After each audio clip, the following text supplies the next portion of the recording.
mother of all creation. Yeah. To thee I speak, to thee I call, lest ye attack me when I not watch you at all. Yes. Oh, sorry. Okay, ready? All 3, 2, 1, action. Week 6. Wait. Take 2, 3, 2, 1, action. Hidden Pearls Podcast coming at you week 7. All right, welcome everybody. Week 7. We are still in the Bay. Cannot believe we are actually at week 7. I feel like this season is going just as fast as this year has flown by. But our 49ers are on the East Coast. They are playing the Patriots. So a lot of you know that we snatched our fabulous quarterback from the Patriots, and we are very, very excited to announce that the one and only Jimmy G is in the house tonight, and he is going to be joining us with George. So we are very, very, very, very, very excited. Oh, yes. The non-texter who shall not be named. Oh, we have many jokes coming your way, Jimmy. Our charity focus for this week is Victory Programs out of Boston.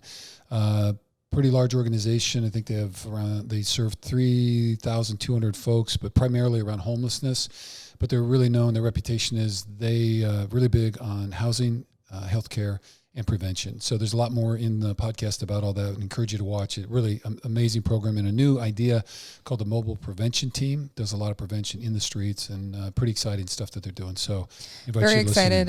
There's 3 people on from the organization. We don't have a client this week, but it is a very, very excellent interview. So super excited. Yep. And with that, let's roll it right into the quote corner.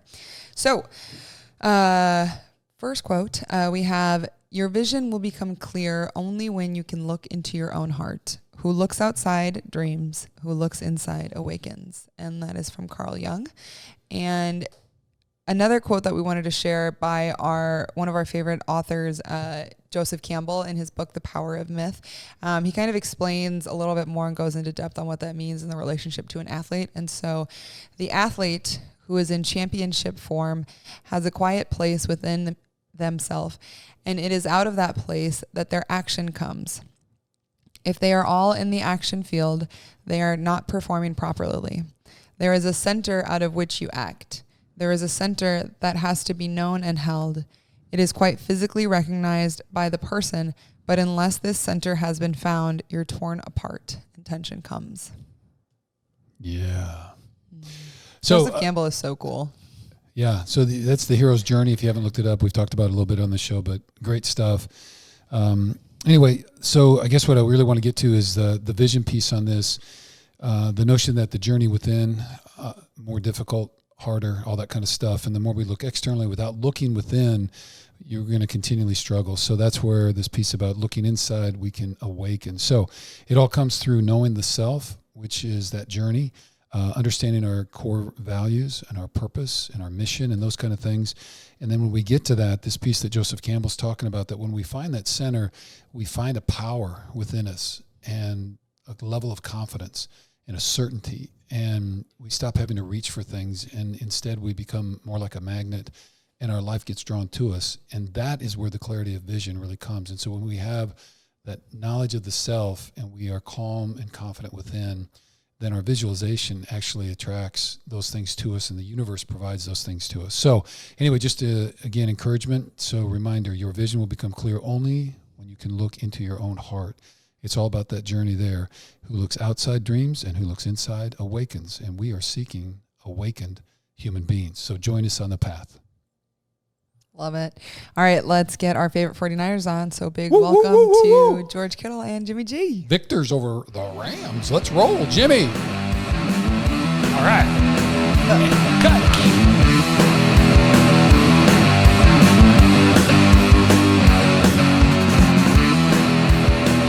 All right. There we go. All right, welcome Jimmy everyone G to in week the house. 6. Yeah, baby. 49ers versus the New England Patriots, and we are thrilled this week to have Niner QB Jimmy Garoppolo with us, the one and only. So welcome, Jimmy. Thank you so much for being here. Dig that shirt he's got on. Yeah, look at that. Shirt. Look at that. Jimmy's a listener. He's looking Oh, good. He's a fan. Who isn't? Yeah, Who well, isn't? there's a couple people still, I think. All right, so let's get a little bio on you. A native of Illinois, James Richard Garoppolo played college football at Eastern Illinois, the Fighting Panthers. As a senior in 2013, he broke Tony Romo's school records for 1, career passing touchdowns, 2, career passing yards, and 3, passing touchdowns in a season. Yo, Tony, go bite on that, man. Woo! Yeah. Come on, baby. Oh, man. He also won the Walter Payton Award as the best offensive player in the football championship series. Wow. Yeah. He was drafted in the second round of the 2014 NFL draft by the New England Patriots. During his time with New England, he was part of 2 Super Bowl teams. Can we see the rings? Do you wear them still? You gotta go to Chicago for those. Yeah, I don't blame you. Fair. Yeah, I don't. Safe. All right. Those- And in October of 2017, so 3 years ago, Garoppolo was traded by the Patriots to the 49ers. Wow. Welcome. And the sun has been shining on San Francisco ever since. Wow. Unbelievable. All right. So quick question, Wait. Jimmy. I have one question. Is the Panther of Eastern Illinois University, is it purple or is it black? Blue, actually. Blue. Blue and black. Okay. Oh, yeah. All right. Just I want to check. There's a lot of Panthers out there, and so they, a lot of purple ones, and so I was just checking. Okay. Good to know. Okay, so Really proud. yeah. Good. Yeah. All right, so White Sox versus the Cubs, Jimmy. Oh, White Sox. all day. Oh, Southsider. Ooh. There's only a few of us out there, man. Oh. It's hard to be a Sox fan in Chicago. You're just a hater. You guys are all Cubs fans, aren't you? Always. We are. We were raised right in our household. Been forever. It's hard The to beat Wrigley, Cubbies. man. We were there before the curse was broken. Yes. The pain through it all. All right. All right, so little fun fact. Jimmy is of Italian heritage, for anybody who didn't know that. Really? He is from, quote, a tight-knit, big Italian family. His paternal grandparents, Anthony and Rose Garoppolo, were both Italian immigrants, and his maternal grandparents were of Polish and German descent. He has 3 brothers, was born and raised in Arlington Heights, Illinois, and he is the 3rd of 4 sons. So older brothers are Tony Garoppolo Jr., he is an architect. Mike Garoppolo, who's a teacher who just married Bree. Congratulations, lovers. Congrats. And then younger brother Billy is a business owner, Wall Street insider, and a power broker. Yes. He He's fierce. is the man. Big Bill, baby. Big Billy. Bill. Woo, that's good. Hey, For all of us. let's Youngest not- one, hey, but I just want to go back on the Italian stuff, right? So you must have eaten a lot of pasta growing up. Tell us about the Italian household and Brutal. because you love, is it like you like true spaghetti, or you big on the big noodles, or like fettuccine, or what? Bruce, the touchy subject. The red sauce, the gravy is not my favorite. I'm gonna be honest. Yeah. I'll eat it, but it's just I'm more of an Alfredo guy myself. I like the white sauce, plain and simple. Yeah. So Okay. Nana didn't like that growing up. That threw up a couple red flags in the family dinners, but Okay. we made it through it. It was tough times. So I mean, just coming clean. I love pasta, but I'm just like a oil with a little pesto, maybe, or just straight up oil and some red chili peppers or something. I'm not a big sauce guy at all. I can go with a little vodka sauce too. Yeah. Oh, okay. I like that. Okay. Favorite Italian restaurant in Chicago, or one of them? You don't have to do you still have one? It's been a while, probably. Man, I'm gonna be honest. I miss the pizza. I'm gonna go with Napoli's. Okay. Kind of a restaurant, kind of a pizza place, but it's hard to find good pizza out here. It's just not the same as Chicago. But if anyone's got any recommendations, they gotta let us know. Okay. I bet we'll get a bunch. Yeah, people will do that. So yeah. Chicago pizza is there's plenty of good selections there. So okay. All right, Emmy, where are you going? Next on the list, we have your favorite vacation spot is listed as Hawaii. Which island? Ooh, Maui's hard to beat. I've been there 3 times now. Been with my brothers. We went there for my mom's birthday. Surprised her with that. But Maui, have you guys ever been? We went to Oahu. Yeah, we're in the. I've been there. That was our first trip. That's a good place to start. And then Maui's kind of the step up from there. Oh, challenge accepted. Except, yeah. Well, like what is the step up? Like, what are the criteria that you like Maui better? The hiking. I'm big into the hiking. You get to the waterfall at the end of the hike. That is, I think, one of the coolest things in the world. And Maui, just the beaches are really cool. There's a Big Beach, which I would highly recommend if you ever go to Maui. But yeah, it's just I don't know. It's like paradise every time I go. I love it. Okay. Cool. Yeah. I got some other places though. You guys got any recommendations? Cabo. Big Cabo guy. You can ask Juice about that too. Yeah. Juice loves Cabo. Okay. All right. It's worth you can they're kind of on the way. You could just shoot out to Cabo and then swing it back and then head over to Hawaii. So do you ever surf when you're in Hawaii? I haven't yet. I've always talked about it. A little bit of fear of sharks, so that might be be tough. That's fair. Reasonable. I like that. George and I, the one and only time we've been to Oahu, we learned how to surf. But at this time, we were both very short, and they put us on like 10-foot boards. I was 10 years old. So it was pretty, I mean, it wasn't easy. Like, we still fell and all the things, but... I hit Emma with my surfboard and got her ankle cut on Coral Reef. Yeah, I still have the scar. I didn't surf again after that. It was an eventful trip. Yeah, there's no doubt. That was the last trip of surfing. You just hit her and walked out. Yeah, that was our one and only surf attempt. out, I got hit by a board. Yeah. No, she went the next day, I'm pretty sure, but that was my last attempt. I hit her and I was like, yeah, it's not for me. Yeah. Jeez, man. Okay, so fun shark fact. There are average 5 global deaths by shark attack per year. I know, but if you're in the ocean, you could be one of those 5. I know, but also, okay, but think my about thing, car accidents, airplanes. Yeah, my thing with sharks I mean, is you're like significantly higher to get first hit by lightning, but also to get in a car accident than to be attacked by a shark. I know, but I'm in control when I'm in my car, I think. I think really. It feels better. There's a lot of other times. I know, but like, I know, I agree with that, but like when you're in the middle of the ocean, there's not really anything you can do. I know, but we're not going to hate on sharks because they are the prime predator in the ocean and they're critical to ocean health. So, and actually I'm trying to advocate for we should actually reduce the hundreds of thousands of millions of sharks that we kill annually just for their fins and other stuff. So, little plug there, Jim. Sorry. But anyway, okay. I like it, see? I mean, he's a Hawaii guy. He's got to be a shark guy too. Good transition right there. Yeah. Okay. Okay, so what is something about Jimmy G that most people would not know but would surprise them? I don't know. There's not too much. I mean, the hiking thing was new for us. Hiking? Do you like lasagna? Don't like lasagna. Surprising. There you go. There you go. No, I love hiking. I love outdoor stuff like that. Being on the beach is probably that's my favorite vacation. Just getting away, things like that. But yeah, whenever I get out hiking, it's just it's a different type of getaway. You know, you're kind of free your mind, get away from everything, and kind of just chill out a little bit. Yeah, engage the body a little athletic, but not too stressful. Kind of be away from it. No phone calls. Just you and nature. The wind whistling through that gorgeous hair. Yes. The sun gleaming off of that gorgeous chin line. Yeah. Do you ever think about, I mean, since you are such a Hawaii guy, do you ever think about getting like a Hawaii tattoo? Ooh.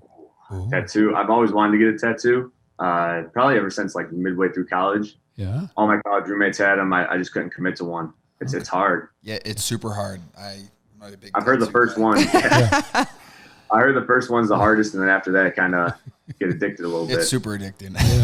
Yeah. Well, you just got to take that plunge then sometimes, hop off that ledge. So, okay. Well, if you need ideas or support with that. Jim, I'll go with you. Yeah. If you need support. Yeah. Oh, just fly me in on your PJ, and I'll be there. Bam. Yeah, tattoos in Maui, I'll come too. Yeah. I'm in. So if you, what a supporter. Well, we got you. We got you. Okay, that's cool. Okay, so when you were getting recruited, why did you turn down Michigan? Michigan. Well, the Big Ten schools, it was kind of different. I didn't get highly recruited coming out of high school, so it was more of what? Yeah. Oh, yeah. I didn't start quarterback until junior year, so it was kind of a little late to the party. Okay. What position did you play? Linebacker. Oh yeah, you know it, baby. Big Mike. Played linebacker, some special teams, things like that as a sophomore, and then junior year, they put me in a quarterback and kind of found my way in that. But the Big Ten schools all wanted me to walk on.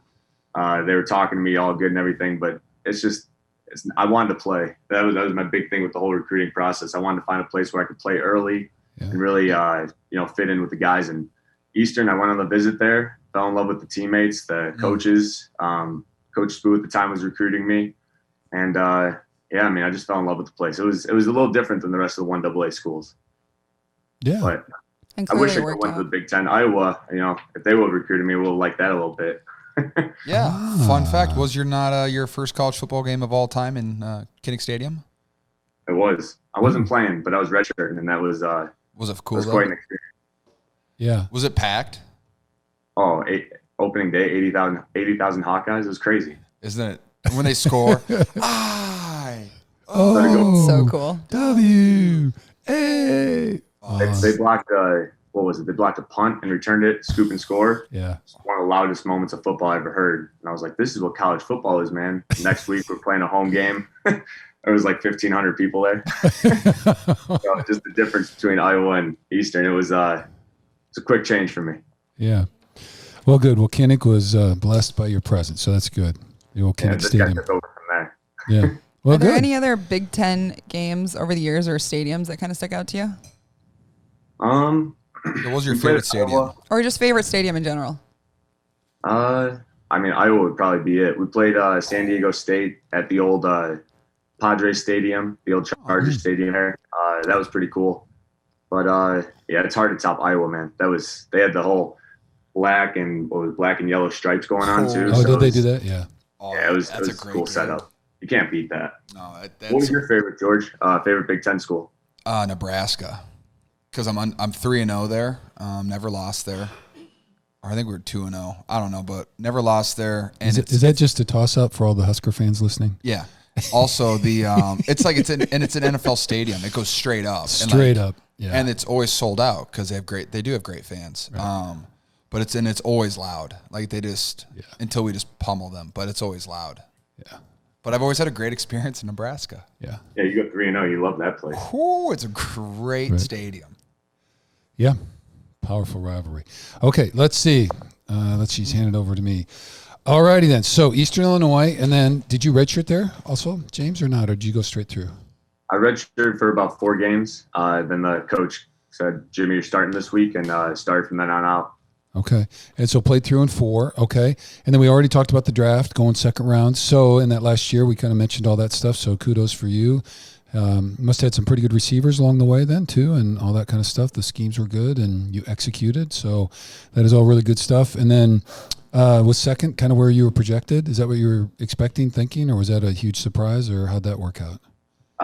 The draft process was pretty crazy for me. It started out really once we beat San Diego State. My senior year is when I kind of got on the radar.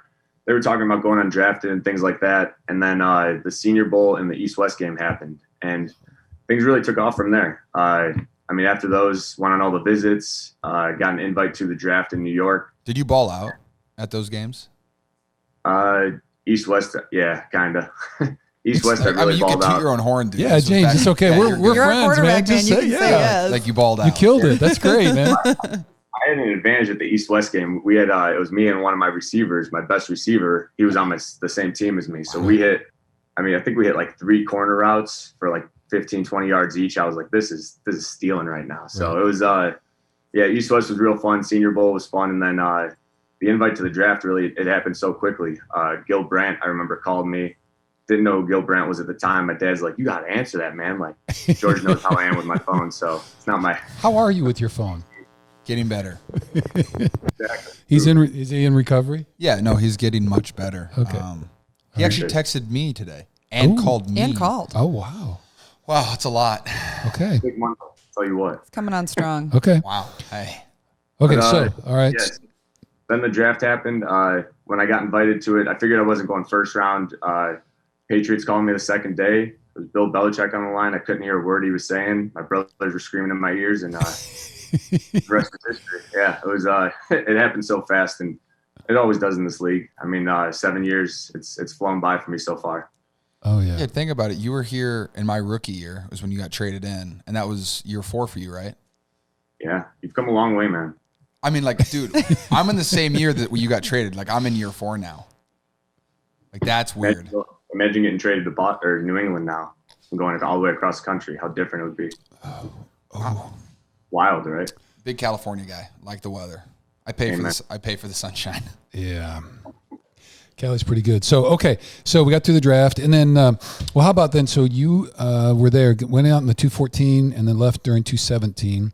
You had the 2 Super Bowls, but any Tom Brady or Bill Belichick stories kind of can tell just a little insight. It's kind of fun. Everybody's always wondering about that. So Bill was spouting off today about how great the Niners are and blah, blah, blah and all that. And my trust level with Bill's not very high. So I figure anything he says during season is all BS just to try to throw stuff down and distract people and all that kind of stuff. So that's my take, though. I'm not a very trusting guy during the season. So anyway, but you tell us a little bit, if you can, a little bit about Billy, and then it must have been really amazing to be with Tom and all that kind of stuff. Yeah, the two of them combined are really a match made in heaven type of vibe. They always say opposites attract, and Coach Belichick was very defensive minded. Tom, obviously quarterback, very offensive minded, but when the two meshed together, that's what really made those teams so great. And just the competitiveness in practice of, obviously Coach was a defensive coach, so he would always favor the defense a little bit in 2-minute drills. So it would get people fired up. I can remember multiple times just screaming back and forth in the practice field of whether it's players and players, coaches and coaches. But practice would always get real competitive over there. And I like that about it. It was, as a rookie, you go into an atmosphere like that and you don't know any different. So you just kind of learn as you go. I was trying to pick up everything I could from Tom. We would play so many competitive games, like during training camp, the bucket game. That's always, we would play, whoever won. The other one wasn't the happiest in the world. And there was days he wouldn't talk to me the rest of the day. And I would be like, did I do something wrong? Or, but no, that was, it was a cool competitive relationship we had. And, I always enjoyed it. Okay. That sounds like if you beat CJ at anything. So competitive. CJ will take it personally. He takes it personally, like, oh, you just beat me? Wow, screw you, dude. Like forever. Play again. Yeah, no, we're rematch right now. Right. Well, James, with your years there, I just wonder, I'm always kind of curious because, obviously those guys are, big names in the field and everything and had a great success. When you look back at that, are there some kind of core either life lessons or football lessons, that you kind of look back on your days in New England? And I know that you learned a lot of football and X's and O's and how to be a quarterback and all that kind of stuff. But, were there some big picture things that you picked up from either Belichick or Brady? Yeah, I think things that really you don't even notice, but they kind of take over you. Just the professionalism as, coming from college to the NFL, moved out to Boston completely on my own, no family out there, anything.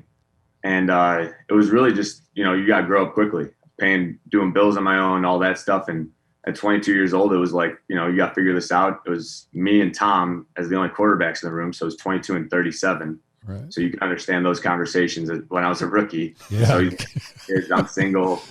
There was yeah, right. Different. Yeah. But it was really cool though, because he would teach me things about football, but he would also, he'd play big brother at times and be like, Jim, you can't be doing this.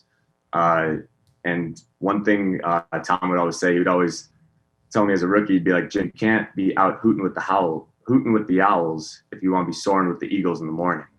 And I'm like, no, you can't burn the candle at both ends, Right. So kind of became a pro, learned it from him, and just tried to pick up all the little things I could along the way with him. Yeah.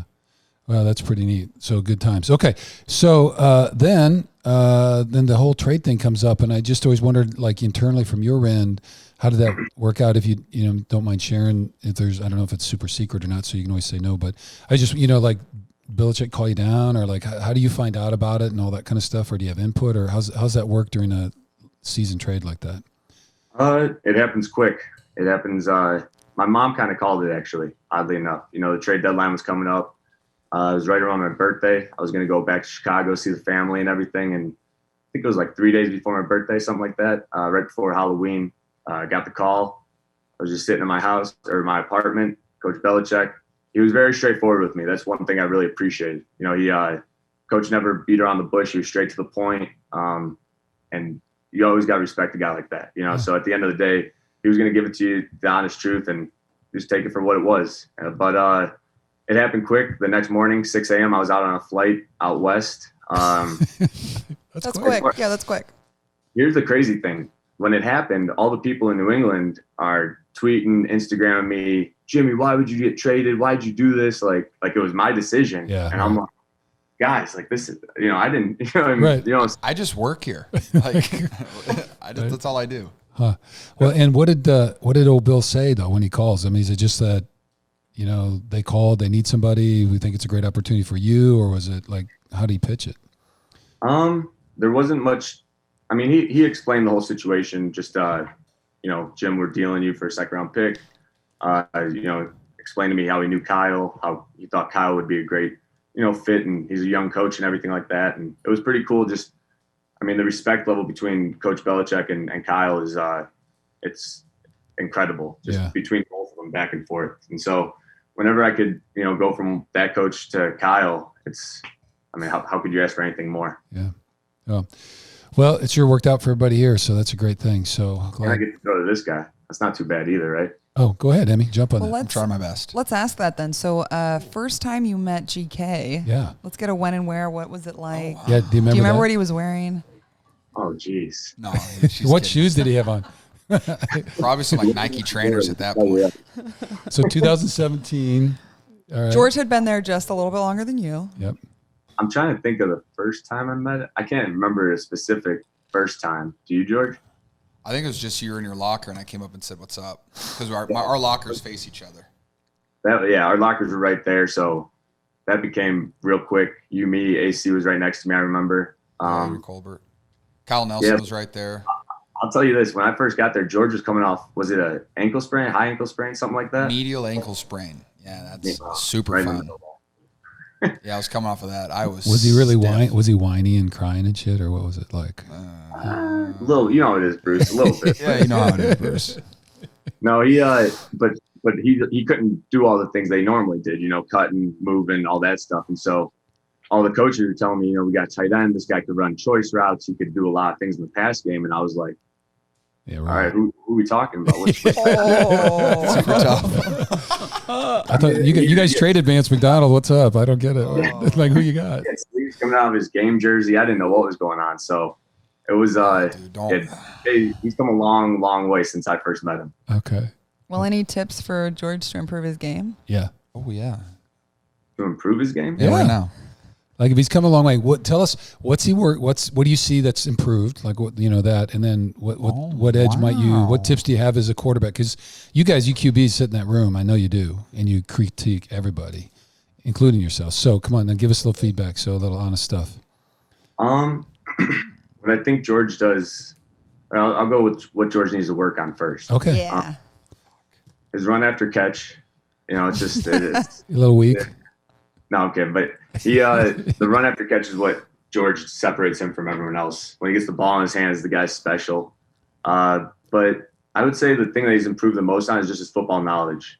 Just knowing like when to sit in a zone, when to beat a man one-on-one, things like that. Right. Where you could be athletic as hell, but if you don't know those little things about route running and things like that, in the NFL, you really don't have much of a chance. And that's what I think.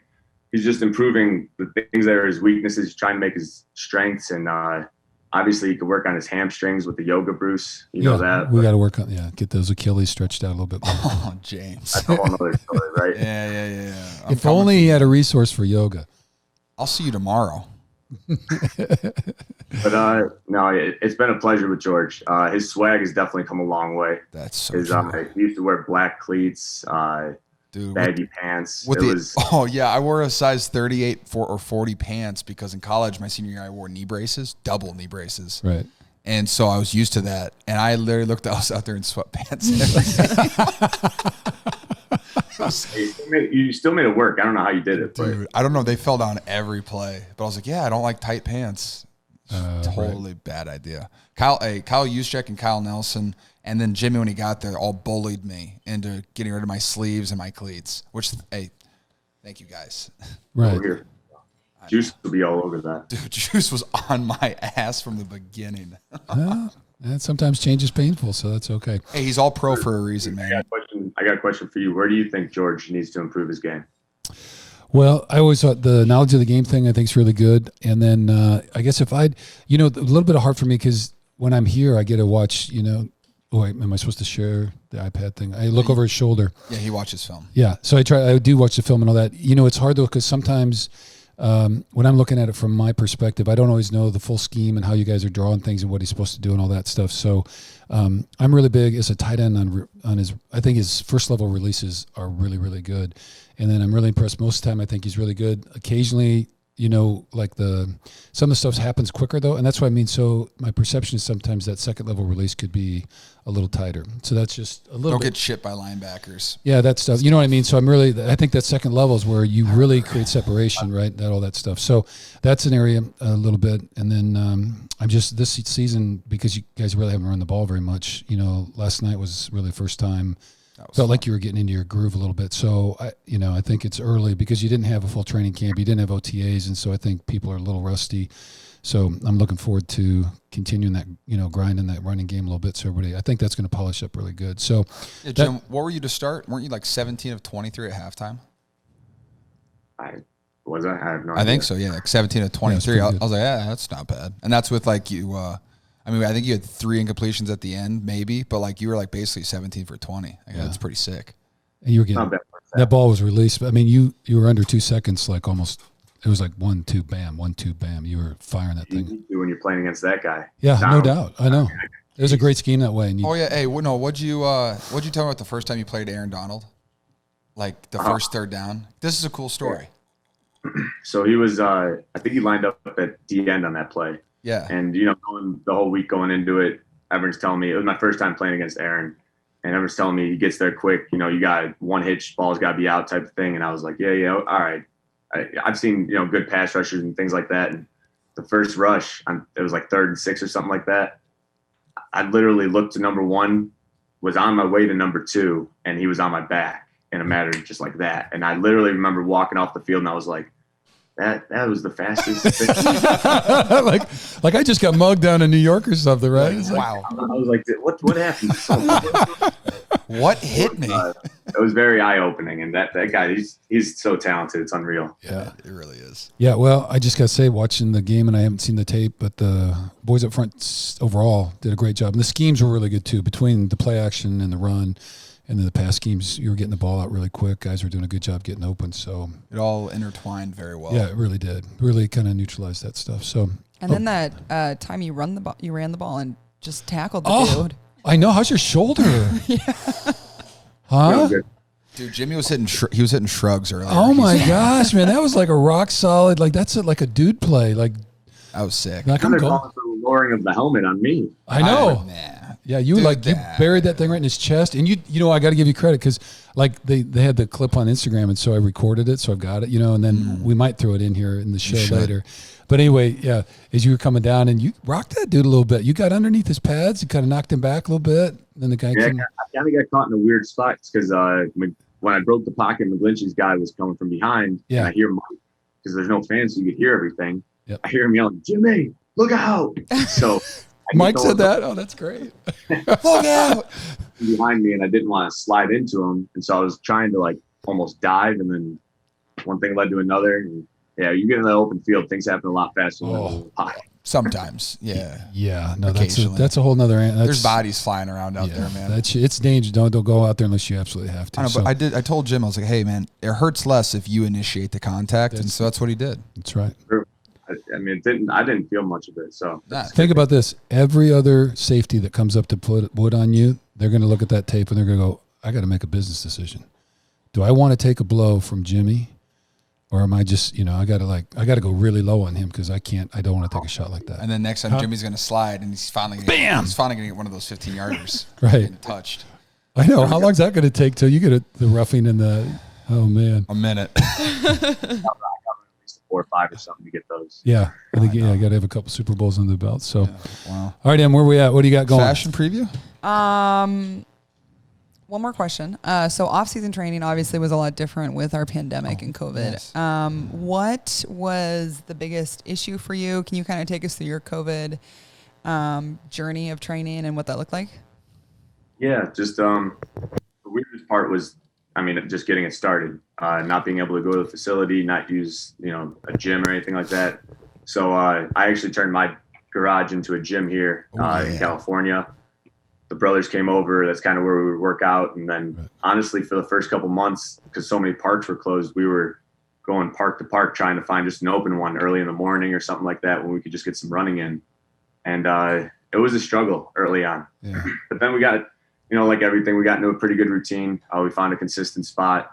But it was just weird. Without OTAs, like you were saying earlier, Bruce, Super it just weird. takes away from so much of the scheme aspect of, guys working together on double teams and things like that. So, tried to make the best of it. Got down to Nashville for that little trip. That whole Debacle. Yeah, we left right before. That's when we left Nashville. When I heard the Niner guys are coming in, I was I like, sent my parents away. I was dude, like, no. there's a pandemic on, right? And you're bringing guys, they're flying in. Yeah, and I said, hey, Dad, leave. He just told me, you guys got to go. So we left. We, move right there. yeah, Dude, that was the first time I had seen people outside of my house, basically. yeah, we'd been locked down hard. That was, what was that? That was June. That was like the first time I saw people, and I was like, I have no social skills. What's up, guys? Oh, that was so funny. I was like, hey. Yeah, going out and like that, because here it was completely locked down for a while. Like you couldn't go in anywhere. Yeah. And then I got there and I saw people without masks on and things like that. I was like, wow, this is Super chill. Yeah, that's Yeah, we kept it. We were very serious in our household. Oh, you got to. yeah. Well, now on to my favorite part of the show. Okay. Fashion. Okay. Okay. All right. So, George, you want to kick it off? No, Jimmy's got multiple items. Yeah, he's got a Oh, lot okay, going okay, on. okay. Yeah, like show us. All right, show us Jimmy one or G. two. GQ, Jimmy G, swag. Here we go. Come on. That was so aggressive. I love it. I was at Jay's. Okay. Oh, tell us about him. Traveled to the game attire. We got the Ooh, off-whites there. Wow. Go. those are really nice. Hey, Jimmy, for the listeners, you're 13, right? I am. Fun fact, I am also a 13. No way. You two have the same Are you shit. sure? Dude, you know what? I know for a fact that those would fit my feet. I don't know. You might I have did to just have my 10th 100-yard receiving game. I don't want you to grease it or anything, so Dude, hey, I just had my 10th 100-yard receiving game of my career. It'd be a great gift. did you really? Congrats, man. Yeah, hey, thanks. Uh-uh.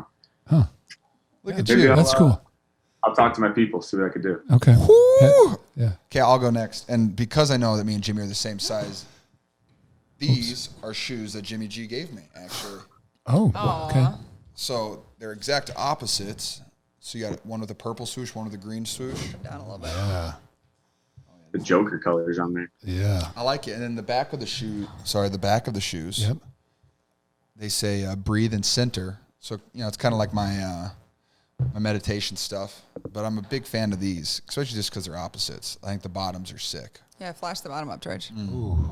Oh, yeah. Wear those with the Joker shirt.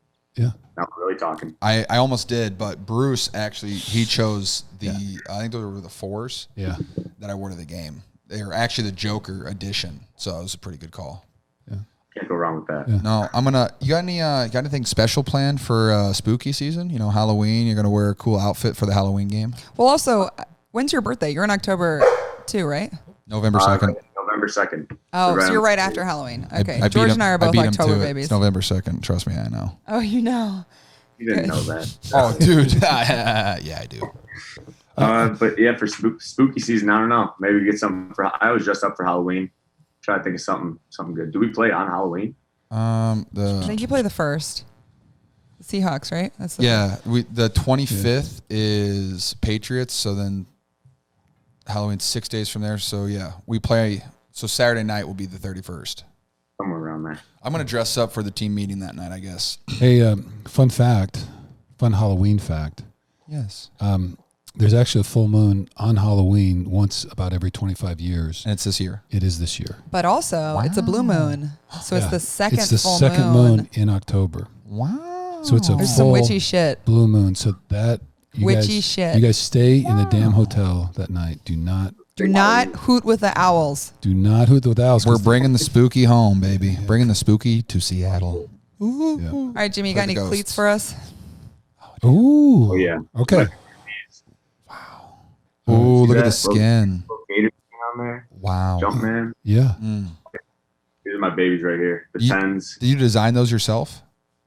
Yeah, a little bit in the off season. That's sick. I mean, the 10s pretty easy to design this shoe. You can't mess this up too bad. So You're right. they Jumpman helped me out. I love those guys over there. Make the best cleats. Will you actually wear those shoes? Oh yeah, Have you worn them in a game yet? I have. Oh, okay. Which one? Jets. Yeah, Jets game. Those are Oh, okay. And Arizona, I think. very cool. All right. Very nice. They're Yeah. very cool. They're very nice. Yeah, we like that. That looks good. Halloween edition, something like that. Yeah, Dude, we like it. I'm But gonna have a listen, sick Halloween fit. I'll tell you that. Low key, humble brag. Marshmallow, the DJ, just sends me gear from time to time, and he has. Oh yeah, there's Marshmallow. Yeah. Shout out. Thank you. But he always sends me a care package for Halloween because he does like Halloween edition like clothing, and the line he has out this year is super sick. And I think my care package gets here like tomorrow or the next day. So I'm looking forward to being able to be spooky. okay. And then James, I thought you had one other item for us. Fancy, Jim. There we go. Ooh. Ooh, number 10. Oh, I like it. 10th playbook. Tom, my wow. guy from New York. He's always hooking it up. But yeah, love the suit game, especially away games. Love wearing the suit there, dressing up on the road, business trips. That was nice. Oh yeah, it's a mindset, baby. It is. Okay, so did they have different game day rules in New England than in the Bay? Not so much for game day. It was more traveling to the game. Oh, hi George. What do we got? That's my suit right there. John Cena, baby. Let's go. Oh my gosh. Push-ups with chains. Is he like 15 there or what? This is from like 1999 or something. Early days. Wow. Yeah. Hold on, we gotta. Yeah, So Bill made you dress up for traveling on the road? Yeah, that was probably the biggest difference. We wore in New England. I think we wore a suit just about everywhere, unless we were like flying out to the West Coast. We'd probably wear a jumpsuit or something like that. Yeah. But yeah, the Niners, we got a lot more drip, a lot more sauce. Right. It's drip fun. sauce. James, drip, my sauce. you know, you talked about a mindset, and then George's shoes had breath and centering and all that kind of stuff. I was just, you know, we're kind of, you know, little meditator family over here a little bit in the yoga and the breath work and all that. Do you, where are you at with any of that kind of stuff? Like, what do you do for your mental prep stuff and meditation, if any? I mean, all good either way. I'm just curious. Visualization. Yeah. Yeah. Well, visualization, I think as a quarterback, you can't play quarterback without that. Yeah. Just seeing the plays as you're calling it to the huddle and everything like that. So that stuff kind of just comes with the territory, I guess. But as far as meditation, yeah, I like to focus on the breathing, especially with pregame, even during the game. Sometimes, you know, if things are getting hectic, you know, you just got to calm yourself down. I'll do a little breathing. Try to meditate. You know, during the week, it's tough just finding time with that, but no, I like to. I think it's just it's something that kind of gets you away from everything, mellows you out, and at the end of the day, it's kind of nice to relax. Yeah. Do you do a ton of it? Yeah. Yeah. And so we, each podcast we do, we have 8-step path to mindful athlete. Bruce wrote it. Our It's other legit. work is the mindful athlete and performance stuff. And so we're on step 6 for this week. So that we just recorded that. And so you can tune in for that one. So Clear vision. yeah, this week is, Lock I it won't go in. through all the 8, but if you're interested, let me know. But anyway, this is step 6 at clear vision. So once you get the breath work and the mind and all that stuff down, it'll everything appears. The teacher appears and the path is clear. Small, consistent steps in the same direction, right? Small, Exactly. consistent steps in the same direction. Lead to Bruce, amazing results. You stole your line, by the way. I said that in front of the team after the game.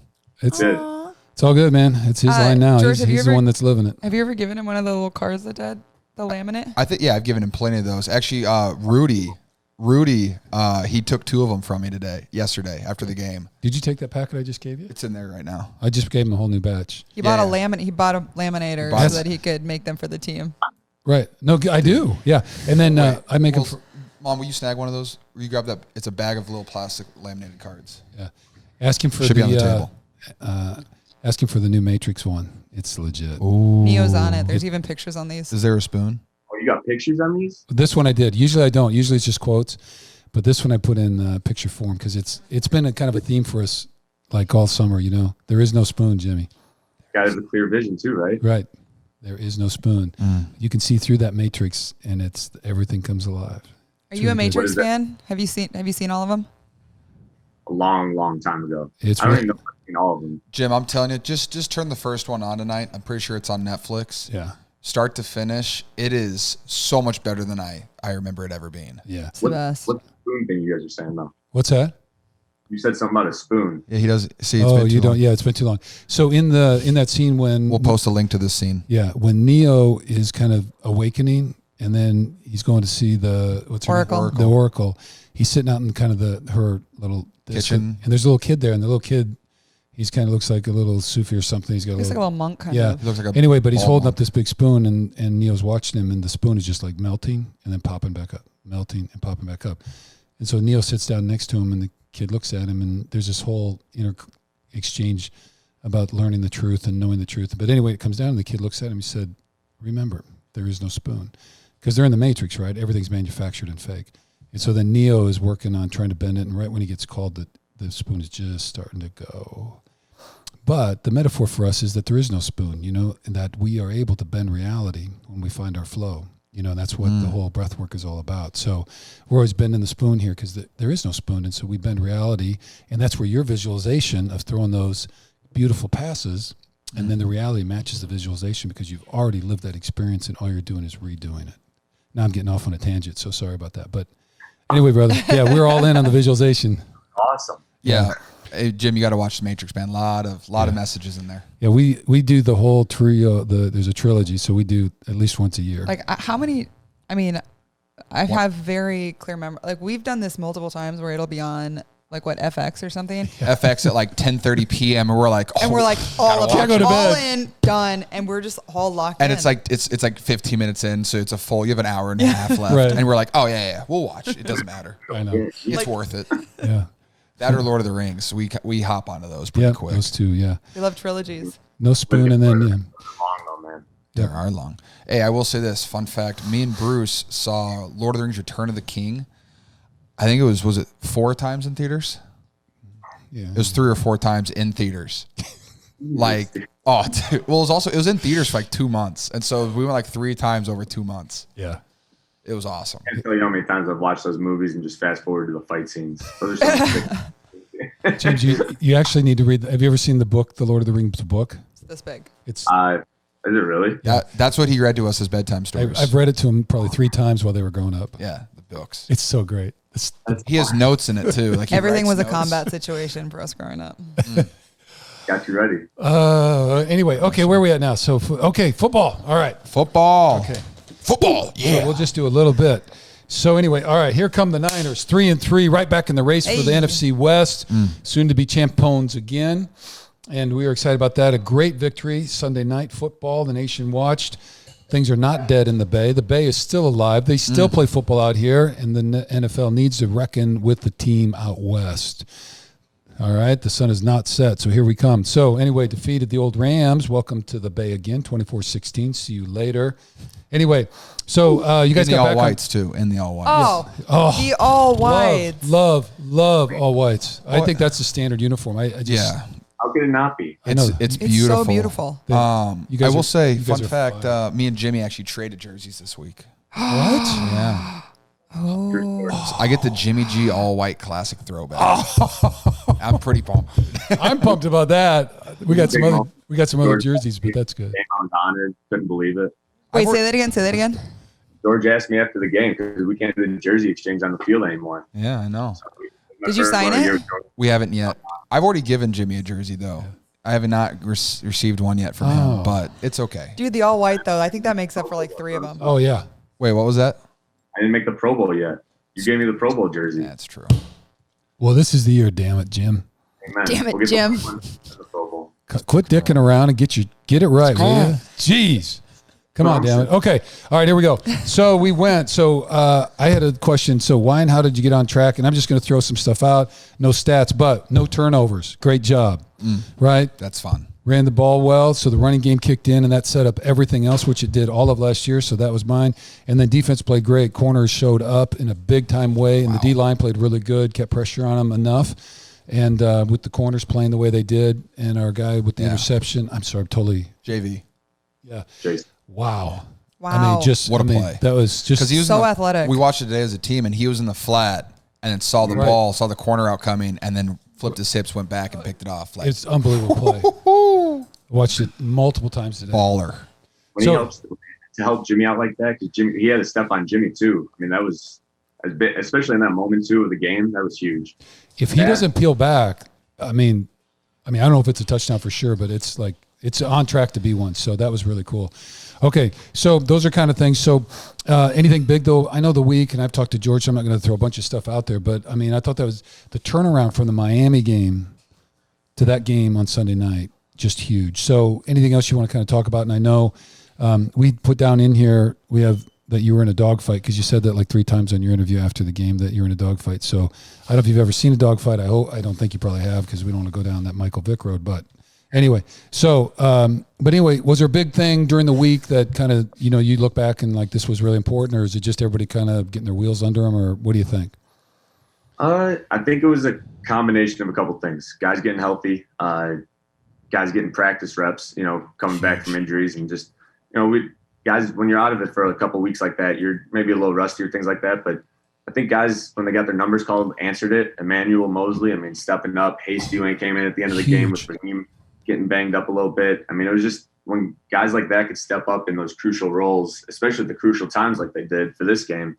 It's just it makes us a hard team to beat. But it's I think it started on Wednesday. I mean, Wednesday we came in, like I was saying before, the mindset of everyone was locked in. We all knew how last week went, and that's not Niner football. And so we all felt the same way, and thought we had a great week of practice. I think George said it best. It was our best practice on Thursday.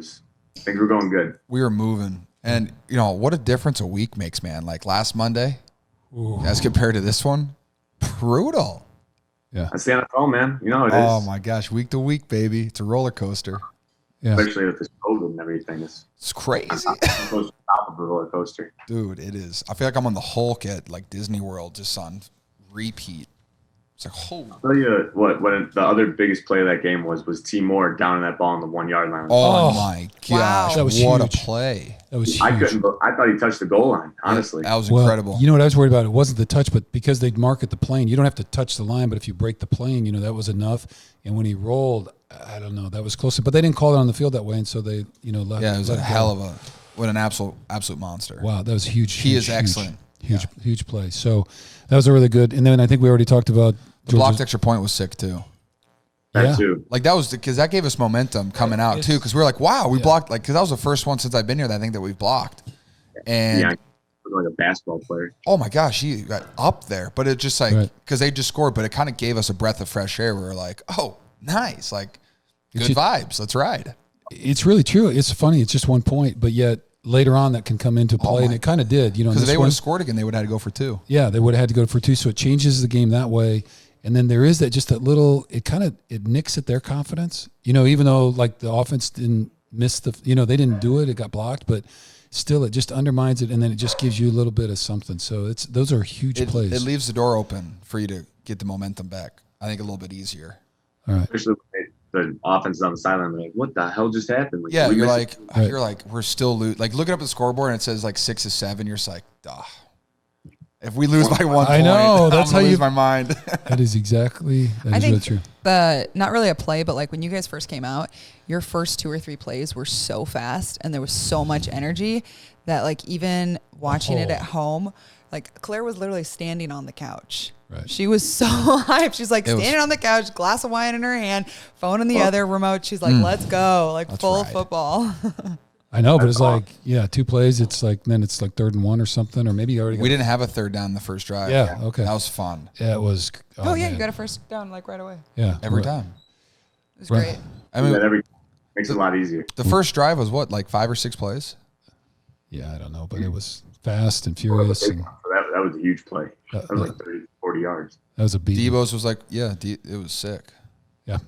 Okay, good stuff. And then we had the George Kittle whoop in the interview. So that kind of threw you off your game a little bit. It looked like, James, you were kind of. I was going to say you want George to talk about this one. Nah. It's okay. You guys, you work out well together. That Twitter feed, though, that's where I saw it. It was like hilarious. You were hilarious watching. I'll be honest. I didn't even know we were live when we were doing it. We were in a full conversation basically, and it makes for good TV, right? Oh, they turned that mic gets hot quick. I was like, I just sat down, Tesla. Like, yeah, I know. You're like, they're like, hey, you're muted right now, so don't worry about it. And then 5 seconds later, bam. Hey, it's hot. I was what? It was just muted. Hey, bro, we're live here, bro. And then like, bro. Great TV. Bruh. People love it. All good. Okay. Well, next week then you're rolling back into New England. You're probably getting a bunch of love from all the New England Pat fans. But anyway, so the Pats last week lost to Denver 18-12. I don't feel bad for them at all. So that's the way she rolls on that one. So they have wins over Miami, who's now 3-3, Las Vegas, who's 3-2. Their losses go to Seattle 5-0. Legit losses. KC KC won today, so they're 5-1, and then Denver, who's now 2-3 with that victory. So anyway, thoughts on any going back into New England, because you've not played there since you left, right? No. Okay. I haven't. So so you've been watching a little tape and all that kind of stuff. So we don't have to get too heavy into it, but just any thoughts about going back there? What are the keys to victory and all that kind of stuff? Key matchups or anything you want to talk about, James? Is it going to be beautiful weather this October up in New England? You see the Bills game? The Bills. Yeah, we saw it. That looked so brutal. terrible. Hey, James, we're going to talk about this in a minute, but our charity focus, right? They do the homeless shelter up there, victory programs. They are already, they all keep like in their cars and stuff, and when they go out, they keep big things of gloves, and they're already just handing out gloves because it's so cold. Is it really? Yeah, it's cold enough where people I mean, is it gonna be like 10 degrees when we play there? I don't know. Well, during the day, it's not too bad because you got the sun and everything. But when it gets to nighttime, that's when it really kicks in. You get a little moisture in the air. That New England cold is a little different. It just it gets deep in the bones. I remember that feeling. That's exactly right. When your bones get cold, that sucks. Like That's how I that was. wet, damp feeling. Yeah. You just can't get away from it because the ocean's right there, the humidity, and then it gets cold. Okay. But as far as going back to New England, I'm excited about it. It's kind of I've been looking forward to this one for pretty much since I found out back in quarantine when we were playing them. Obviously, going to be a little different without the whole COVID, Tom not being there and everything, but still a team that I started with, so it'll obviously carry a little more weight than usual. But it's it'll be fun, man. See a lot of familiar faces. Seeing it from the other sideline, it'll be different. That will be weird. Is there any food in New England that you are like have to get while you're out there? Like anything that you really miss? Well, we can't leave the hotel, but yes. Okay, if you could, that's like if we were traveling to the point. game, where would you tell us to stop? If we were shooting in for what do they call them, fish and chips or something or whatever? I Clam don't chowder. know. Clam chowder. And honestly, it's there's some good Italian food in Boston. I don't know if there's the North End. It's like Little Italy up there. It's the whole from north of Boston up. It's a cool little neighborhood, kind of old school feel to it. They would do festivals in the street and things like that. But was it La Dolce Vita? I think it was called. Ooh. I think that was it. Yeah, we met the owner and everything like that. We became real cool with them. Humble brag. But there's a couple different Italian places that I would really like to go back to, but COVID. Yeah. Well, we had kind of hoped by this time in the season that they might be, but we're not heading up that way. Oh, yeah. We were full on planning on being at this game. Yeah, we thought. Yeah, originally they said they were going to have fans. So, but Ixnay on the Nixnay. So, anyway. Okay, so anyway, keys Dallas. to victory Dallas. other than run game, great defense, and no turnovers. Any? What do you think the Niners have to do? I mean, that's a pretty good recipe right there. I think I ought to be a head coach, right? whenever we can get out to a fast start, I think it always helps us. That little bit of momentum. Coin toss hasn't been our best friend this year, so it's maybe we could swing that the other way for 1 week. I mean, it's crazy, isn't it? We've won once. Yeah, that's it, right? So, James, do you prefer to win and defer? Is that you let the defense go first, or like this one worked out pretty good because they won and deferred, and then you guys, bam, you're up 7-0, and it was great. Honestly, as a quarterback, I like getting the ball first. Okay. But as just knowing the statistics and everything, you want to kick first, so that That's what they you say. do the whole halftime thing. But So then you can do the Bill Belichick score at the end of the second, get the kickoff, and then you score again. Now it's 14 points, and now the And you have game's the over. momentum. Yeah. Did you ever wear the ripped off sleeves while you were there? no, Did you ever tear your hoodies? Yes, you did. actually, Don't- Did you have like a Don't Bill lie. Belichick lookalike day where everybody kind of wore the nappy kind of? It was kind of I mean, Coach did it, but everyone did it there. It was like a normal thing. People would cut everything. I mean, they cut their shirts, they cut their long sleeve. Do they not get new stuff every year, or they just keep wearing the same shit all the time? I was like the older it was, the more character it had. Yeah. Okay. Yeah, I will say That's this. like me. The older you get, the more character you have. That's pretty funny. I like that. That's Jim, good. like, because you played with, You played with my college teammates, Cole Croston and Riley McCarron. You were there for a little bit with them. But when I would train them with them in the off season, they'd come back and they'd both be wearing cutoff hoodies. And I was like, dude, oh, come on. Like, you've been there for 6 months. Like, relax. Right. Drinking the Kool-Aid. Oh, dude, so funny. The culture there was pretty cool. I really enjoyed it. Just that kind of Boston mindset, you know, East Coast. But it was a fun time. But I'm glad I'm out west now. Yeah. Well, indeed, and so are we. So I had some stuff about we're not going to do that, so that's okay. So all good. Yeah, you guys know what you have to do. So if you come out with the same intensity, and I know KS will have a great game plan, and if we can execute a little bit and everybody stays healthy, we'll be in great shape. So I guess the last piece, I mentioned our charity focus coming right up after this segment is victory programs, so homeless shelter and all that. And so, James, I just wanted to check in. I know you Illinois and grew up there and then at college and then now with the NFL. So, you know, part of this whole thing is just the Hidden Pearls is talking about, you know, those stories, and we talked about that before the show got going. So just kind of service or things that maybe you've done or that have, you know, touched your heart a little bit or anything in there that, you know, you could just connect with a little bit, just because we're trying to encourage folks just to think a little bit outside our own box a little bit and the needs of the world beyond us and all that kind of stuff. So any experiences either growing up or college or here at the Niners or just anything, just something to share about it, that kind of line. Yeah, well, the thing we just talking about New England, we used to, when I was there on around Christmas season, we would, on Tuesdays, we would go to a Bass Pro Shop with a bunch of, less fortunate kids, and they would get a $500 gift card. We could go shopping with them and things like that. And I did it every year I was there. Became close with a couple of little guys. Snapchat a couple of them still. But That's awesome. It was a cool experience. That was kind of my first experience in the charity and doing a little bit of extra things like that. And then just recently during COVID, me and my brothers, we released the Feels Great Baby masks. We teamed up with this group city team, and they're Bay Area. Kind of help less fortunate families, especially during the COVID times, just deal with everyday stuff. It was really just the basic necessities. And, I thought it was necessary just to help give back, especially in the Bay Area. I mean, there's so many unfortunate situations that people are in. And whenever you take an opportunity to do something like that, it's just feel good about yourself, feel good about helping the people. And it's just, the more good deeds we could do like that, the better the world will be, one of those type of things. Yeah, it's an odd thing though. It's weird. The more that we give back and do service with others, it's like the more we get back. It's kind of, it just is. You do feel good about helping, but in the end, I don't know if it's karma or whatever people want to call it. The universe is paying attention, but somehow, so there is something about that. And so just helping others where you can in your little area of influence and doing all that kind of stuff. So, well, that's really good. So I think that gets us through. So hang on.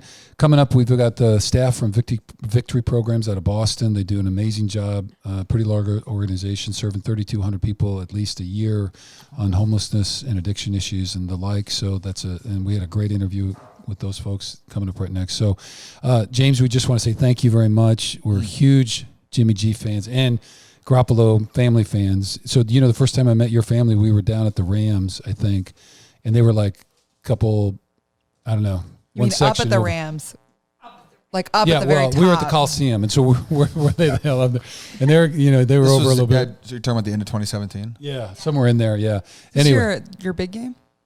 That one? Yeah, that was my first 100-yard game. Was with Jimmy G. I love when you play the Rams, yeah. George. I love it. Yeah, George has always done Well, you two together. Anyway. I love when you two play the Rams together. So anyway, always enjoyed seeing them when we do get to. So it's really great. And your family's been great, and Billy's been good, and your dad has too. He's been always really good to us. So we're very grateful for that. So thanks for spending time with us, James. Any closing pieces there? You're all good? I appreciate you guys having me on. Love talking to you guys. This is a cool little thing, like the fashion segment. Yeah, you like that? Well, that's fun, right? I know we're gonna... I'm a size 11. 13. But Jim, you know what? I did not know, or I might have forgotten, but your middle name's Richard, and it excites me. I can't wait to use that as content for the future. Is that right? Dude, you can do a lot of things with that, dog. I can't wait, man. James Rich. Oh, man. But you're basically Richie James. Thank you again for having me on. Love you guys. Love the Kittle family. All right. It's incredible that you guys are doing this podcast. I love it. All right. Well, thanks for being with us. You can always be on again, Jimmy. Yeah. We'll have Recurring guest. You got a t-shirt already. You got a t-shirt. Yeah. Hey, we might have you might co-guest again. So anyway, we'll do that. All right. Well, stay healthy. Be great. All right. And keep the meditation rolling. All right. Visualize that greatness that's coming our way. Yes, sir. All right, man. Take care. All right. Thanks so much. All right. Tell Billy hi.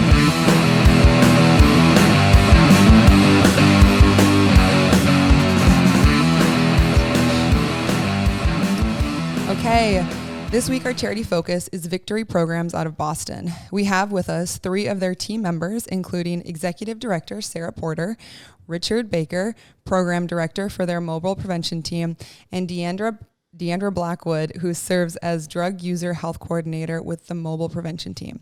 So we'll introduce Sarah first. Thank you all so much for being with us. Sarah became Victory Programs Executive Director in December 2019. She initially joined the agency in 2013 as Director of Programs and was promoted to Chief Operations Officer in 2015 before stepping into the role of Interim Chief Executive Officer in 2018. Before joining Victory Programs, Sarah held leadership roles with various organizations in California and Massachusetts, providing services for children, families, neighborhoods, and communities. Okay. Rich Baker. What's that? That sounds so fancy. I know. So fancy. Fancy pants, yeah. So you've been around a while, so that's good. All right, Rich joined Victory Programs as the Mobile Prevention Team Program Manager. And I'm going to go MPT at times during the podcast. Is that okay? I love acronyms. All right. Love acronyms. 216, he oversees a dynamic group of harm reduction specialists, which we're going to learn more about.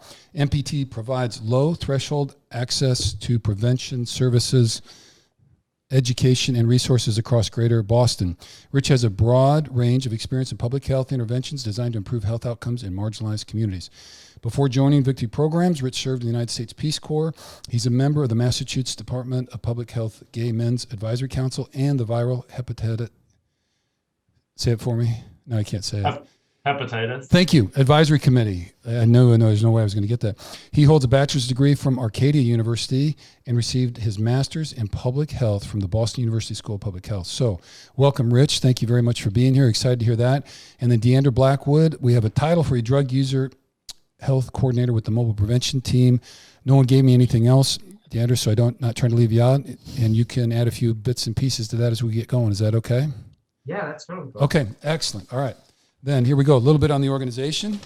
All right. So Victory Programs is a Boston-based nonprofit organization dedicated to helping individuals and families who are homeless or unstably housed.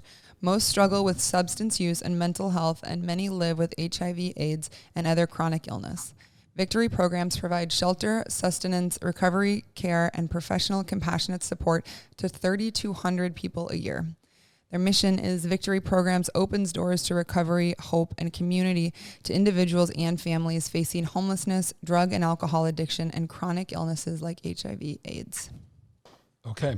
So thank you guys for being here, and thank you for all you guys do. So we were talking a little bit before about the mission for Hidden Pearls, and we call it Hidden Pearls just for that, is that we're trying to tell some of the stories that really people, they kind of hear about and stuff, but go a little bit deeper. And one of those things for us is the people who work in organizations, because it is a life choice. And so we'd just like to hear a little bit, so maybe starting with Sarah, about kind of what drew you to nonprofit work, and then how you got to Victory, and then we'll check in with the other guys too. So just, kind of, because again, we just want to really affirm you guys and all that you do, because it's hard work, and we'll get into more of that as we go. So thank you very much for being here. Yeah, thanks for having us. This is kind of a fun afternoon adventure, I think, for all of us. So I have worked in human services and nonprofit for about 25 years, basically my entire career. I've had a few for-profit jobs, which were like waiting tables in order to supplement being able to do sort of entry-level nonprofit work. And my interest started at a very young age. I became kind of aware of issues of disparity, why life looked one way for one group of people and a different way for other groups of people. And that kind of became intriguing to me as I was going through high school, and I very specifically thought, this is what I want to look at, like as I get into what I'm going to spend my college time exploring or examining. This was what was of interest to me. And my first job was as a community organizer. And I worked with newly resettled Cambodian refugees in Lowell, Massachusetts.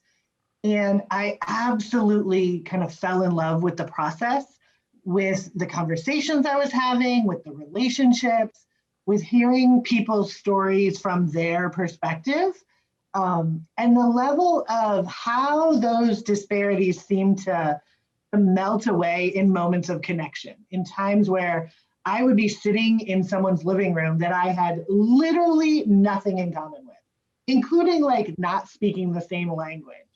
And somehow our conversation would go from, okay, eviction, to health, to interactions with the police, to what I was having for dinner, to, you know, what did we like to watch on TV? And I sort of became that ability to make change or help change or participate in change through relationships. That particular bug kind of bit me at that point. And I became aware of the fact that everything is interconnected. Like, it is so rare that you will see someone who is only homeless or only facing addiction or only living with a pretty intense chronic health condition, and that they're all like overlaid over top of each other and interconnected in a way. And if you adjust one just a little, you can change kind of the dynamic all the way through. I have worked in homelessness services, addiction services, just because those have seemed like some of the most intense front doors. What we deal with goes way beyond that. Okay. Well, yeah, no, I really, the model though, the attraction that you described there. So my background when I'm not coaching football or have been is in, I'm a criminal defense lawyer. So I've worked with probation and parole. So I've done a lot of reentry work with guys coming out of prison, high risk offenders on probation. And in my criminal defense practice, typically 40% of the folks would be diagnosed with either addiction issues and or mental health issues. Did a lot of representing veterans coming back. So a lot of those kind of issues. So it's, and I know you guys are out there, but I mean, you know, we'd be one step from the street most of the time with the guys, you know, the people that I would represent. So a lot of time in prisons and jails as well. So I really, so I admire that. It's difficult work, but the notion though, making change through connection and relationship. And what I really want to, I just, you know, that really resonated for me was the notion of how the human nature of our existence gets normalized through connection like that. And so, you know, if we can sit and have a cup of coffee or tea or whatever it is, and if you strip away all the labels and all the other kind of stuff, when we really talk to each other person to person, that's where connections are made, and you kind of understand each other's common humanity, and then we can kind of go some places there. So do appreciate that very much. So, and the interrelatedness piece as well, because it's, especially with, I think, folks that are marginalized, it's a real fragile existence. And, you know, it's just like if one leg of the stool gets knocked out, then just the whole thing is, you know, it's really difficult for people that way. So, well, thank you very much there. So, Rich, can you give us your kind of a draw and attraction to this? And we'll get into the MPT later, you know, but I mean, what got you into this? Why did you choose to be working in this field? Sure. I mean, I always hate following Sarah because she's a hard act to follow. That's tough. That was a pretty good intro. No, you're right. Yeah. She sets the bar pretty high. But I would say that my foray into this work, I really love the model that Peace Corps imparted of being an empowerment model focused on recognizing that a lot of potential exists in all communities, and sometimes there are just some things needed to help unlock it, or there are barriers put in place either intentionally or just by they just happen to exist that prevent people from getting to those places. So my model has always been thinking like, how can we empower folks to get to where that they want to be themselves, and helping them unlock that potential. And when I moved back after I finished Peace Corps, I saw in Victory Program style, mission, history, that is what Victory Programs has been known to do forever.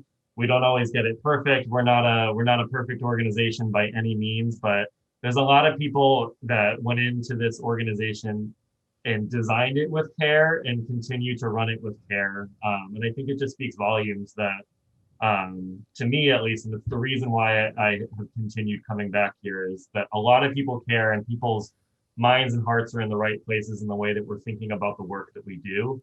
And the clearest example to that to me is that our doors never closed at the start of the pandemic when a lot of others did. There was a very, very serious call to action around our work and what our clients might be experiencing that took precedence over most other things in that thought process to figure out how to do this and how to make that work. And I feel like that's a really big point of pride for a lot of us who work in the field and who work for this organization. Yeah. Well, and I just to touch on the empowerment model, one thing that when you read through the Victory program, all the materials you guys sent us and that was this notion of your perspective on the so-called client. You know what I mean? I'm reading in there's a belief in that individual that everybody's a human being and everybody's got skills and assets and strengths. And really what we're doing is we're helping. We're not like fixing a problem, but we're trying to stand with you, to walk with you, to lift you up, to empower you to reach that level of self-determination so they can get over those initial kind of low-level obstacles and start making choices in their life and kind of move forward. And I think that really comes, through in your materials and your perspective toward that because, and I just know it's easy for maybe the mainstream public that doesn't have contact to kind of depersonalize people and, think they're a caseload or something like that. And it's really different. So I do appreciate that very much. So thank you. All right. Deandra, anything you want to add or what got you into all this? Although my background, like my educational background is in the fine arts, what brought me into this work was like a lot more personal. Growing up, like in my late teens, early 20s, I was, a trans HIV positive sex worker in Boston, struggling with substance use. That was really like my life for, many years. I didn't really utilize services like the mobile prevention team. And it took me a really long time just kind of on my own to kind of figure out my life and achieve my own personal health goals and professional goals and educational goals and kind of address the problems that like I was having and the barriers and struggles that I was having. The communities that I was part of, the drug using communities, the sex worker communities, when I kind of pulled myself up from like the struggles that I was like facing, a lot of my peers, looked to me and said, oh, how can I, teach me how to do that? How do I get a job? How do I get off the street? How do I do that? And like, I mentored a lot of people informally for so long without even understanding or conceptualizing that I was a mentor for these people who are effectively like my family, like my brothers and my sisters. After a while, I had a friend at one point who was working in the community health setting doing prevention work. And I was talking to them about like, oh God, I hate working retail. I love it because, I'm making good money, but this is not what I want to be doing. And he was like, you have all this lived experience that like you need to put to use. You can do what you've always done to all these younger kids in your community, and you can just do that professionally. And like after that, I just started looking for jobs, and like this has just become like the guiding point in my life and like the focus of all of my work. And this is why I love what I do and serving the people that I do. It's my passion and it informs my work. Yeah. Okay. Well, thank you so That's much. awesome. Yeah. Thank you for sharing that. That's really powerful. So, well, very good. And kudos for all the hard work because that's not an easy journey. And thank you for all the work that you are doing. So, well, very good. Okay. Let's see then. Well, Sarah, then let's do a little bit of organizational stuff. Okay. Just thinking about kind of victory programs in general. So we kind of read the overview and mission as far as the purpose. And I think we kind of talked about it. The primary thrust is helping people and families facing homelessness, kind of no matter what else is going on in their life. But if you want to tell us a little bit more about kind of the core mission and what you guys are trying to accomplish, that'd be great. Sure. So we divide our work just for the sake of kind of organizational into thinking about things as housing, health, and prevention work. Housing, many, you referenced it, many of the people that we work with are either unhoused, homeless, or live in incredibly unstable or insecure housing situations. And so we really come from the mindset that housing is healthcare. It is basic stabilization in someone's life, that if you're not sure exactly where you're going to sleep and if it's going to be safe, that tends to be a dominating factor in your life. And so we work primarily on housing, and even if it's temporary, making sure that people have a place where they feel safe, where they know they're going to have something to eat, they know they're going to be warm. That may be an emergency shelter, it may be one of our programs, but the goal is eventually to get everyone to a place that they're in kind of stable, long-term, and if needed, like supportive housing. And then once people, not always first, but once people are, in a safe enough place, we start to look at health. And that could be things like Deandra and Rich mentioned, hepatitis, HIV/AIDS. It could be chronic mental health conditions. And it is most often for us around substance use. People who have long kind of chaotic and chronic substance use issues, and helping people identify, do they want to change that, and what would that look like? The goal isn't always for everyone to fully stop using and be abstinent or sober per se, but what is it that you want your substance use to look like so that the behaviors don't limit the rest of your life? So that, the vast majority of people in the world drink or use some kind of substance on a regular basis without it taking your whole life apart. And so how can we help the people that we're working with manage their substance use to a place where they can continue to kind of exist in the community, have the connections they want to have?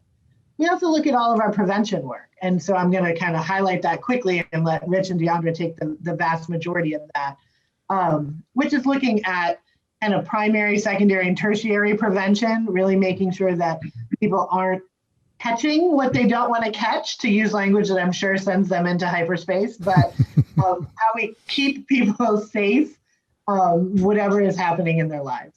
So often, we divide things in these ways. We have housing programs and health programs, but the vast majority of people could be in any program. It's just whatever sort of front door you show up to first. So almost everyone who's in our treatment programs, residential or substance use treatment, is homeless, pretty much everyone.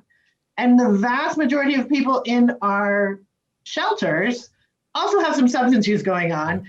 And just about everybody has no money, a pretty hefty history of trauma, and right now has, in this life of kind of pandemic living, has very little stability. They're unsure about their job. They're unsure about what's going to happen going forward. So those, we can talk about, if people are interested in the specific details of some of our programming. We have everything from permanent supported housing to work that's happening on the street. We run a very large drop-in center in downtown Boston. It originally started in the early 90s for individuals living with HIV/AIDS to come and have a safe place to be in a connection. It's expanded beyond that, but really as a center for people to come and connect with what they need, including other people, that there's value in being in relationship, there's value in being connected, there's value in knowing who to ask for help, be that a provider or professional like one of the three of us, or be it the guy who sits at the same table with you eating lunch, 2 to 3 days a week, that person might know as well. We also have an urban farm, which a lot of people are interested in, kind of a random piece of our existence.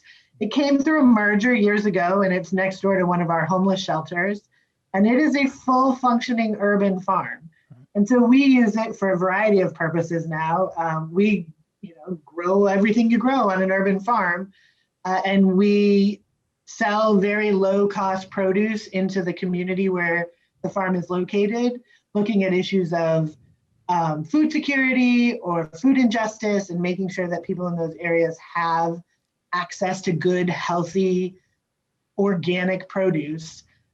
We also connect it into as a tool for the rest of your life around kind of the full holistic care of stabilizing your life. So anyone who lives in our homeless shelter is able to order, they get an order form and they order their produce every week of what they want, and it shows up picked out of the farm across the street and delivered. If you were to talk to our farmers, they tell lots of awesome stories about, kids who are actively in homelessness at the time coming downstairs to get organic carrots out of the refrigerator to eat on their way to school.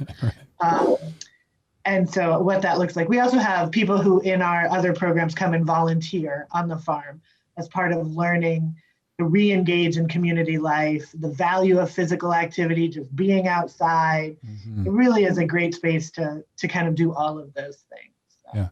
Yeah, we were really intrigued with the urban farm. So we're Iowa natives, and are you? My wife grew up on a farm in Iowa, and her dad was a farmer his whole life, and all that kind of stuff. So yeah, we were reading about the urban farm thing, and just the kind of back to getting your hands dirty a little bit, and and I can't remember the stat, but like in the 1940s, like 90% of the American population all had gardens and kind of took their food from there, and now it's less than 10%. And just the need, not just climate change and all that kind of stuff, but growing gardens is, it's healthy in tons of different ways. So thought that was really, really cool component. I do, just on all the stuff you said, it's, so I'm 61 now, and so when the AIDS HIV thing kind of came out, and it was, so huge, and it was just a cutting edge forefront thing.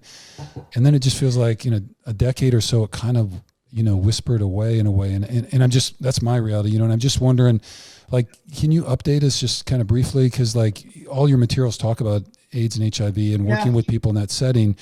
And, I think in a lot of ways, culturally, we've got this notion that, well, we took care of that, it's all done, and I don't know. So I'm just curious, like, how prevalent is that? Is that still a really forefronting issue and that kind of stuff? Because you don't really hear very much about it anymore.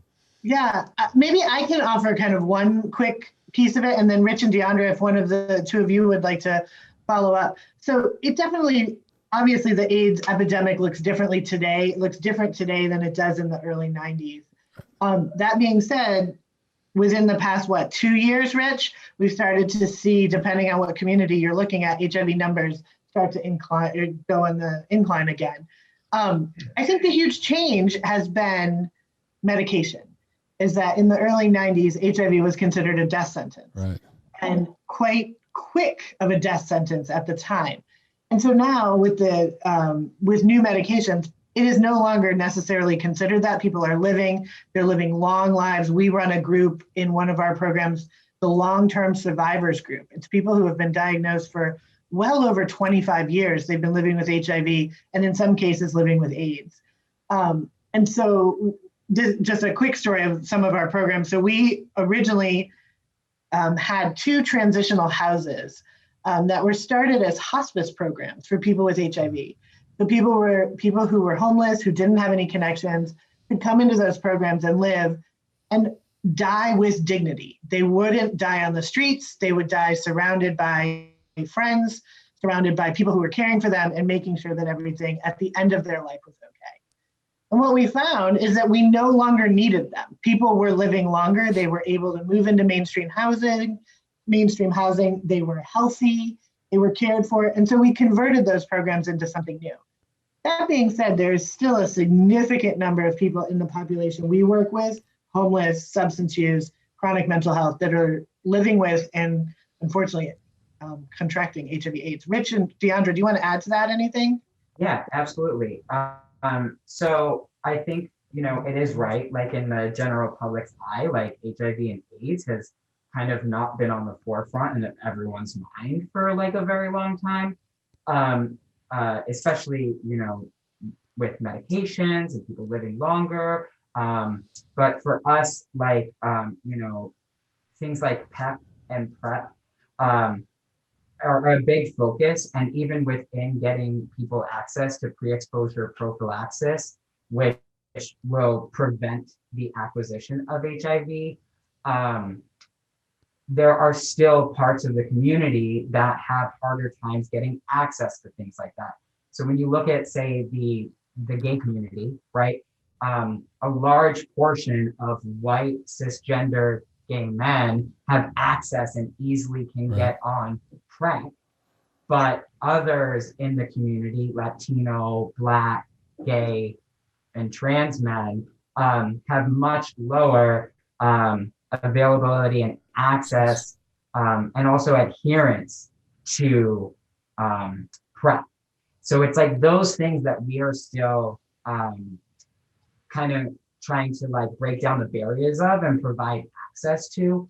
And I think the other thing that we're also seeing in different parts of our community is, I think earlier on, people who inject drugs really,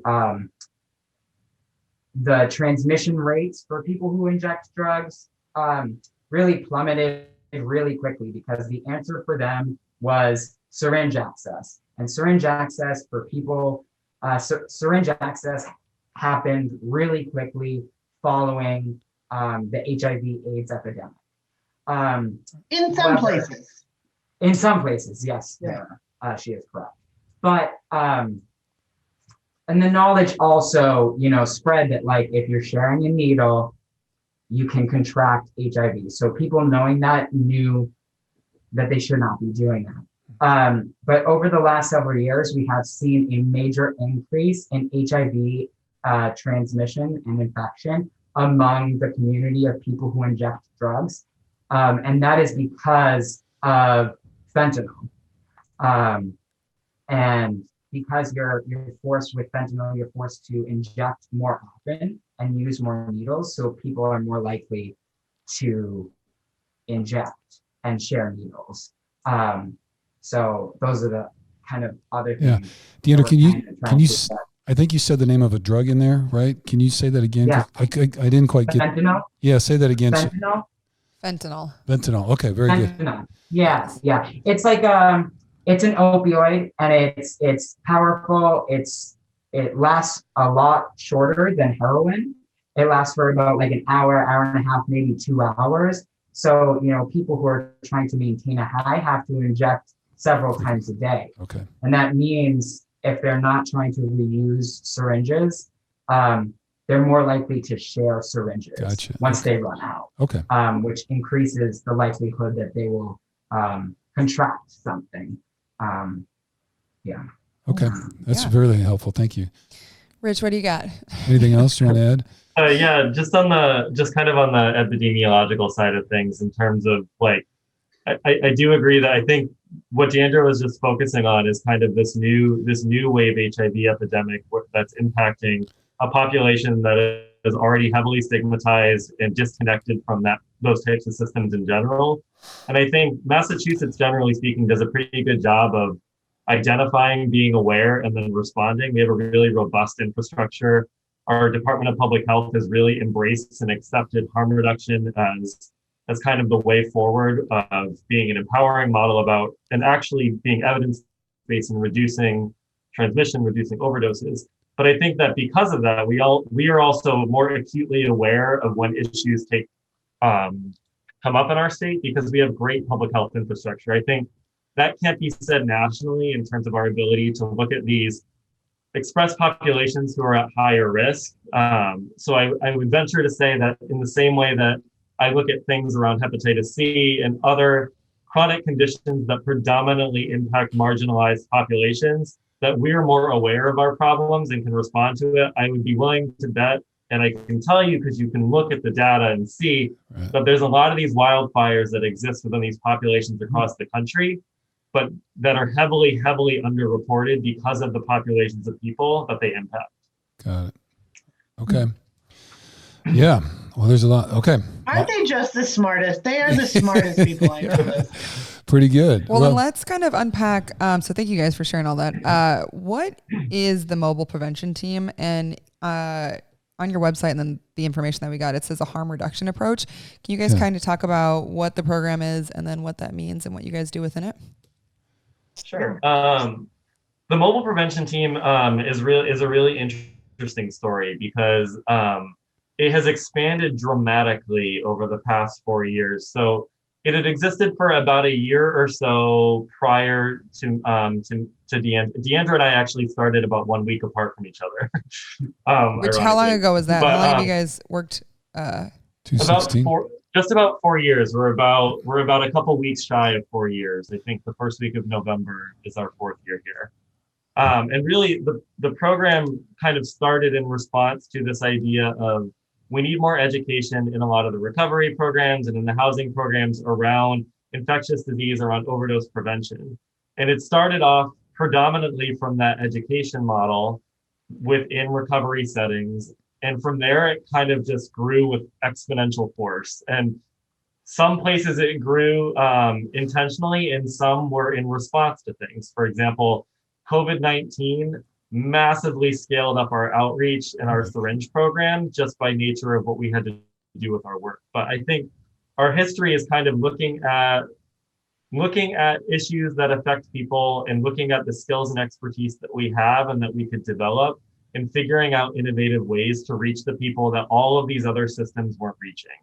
So for example, there's a really robust syringe access and harm reduction programming in Boston. However, a lot of those programs originally were very site-centric. So like brick and mortar spaces. There's a lot of day programs, there's day shelters that are brick and mortar spaces.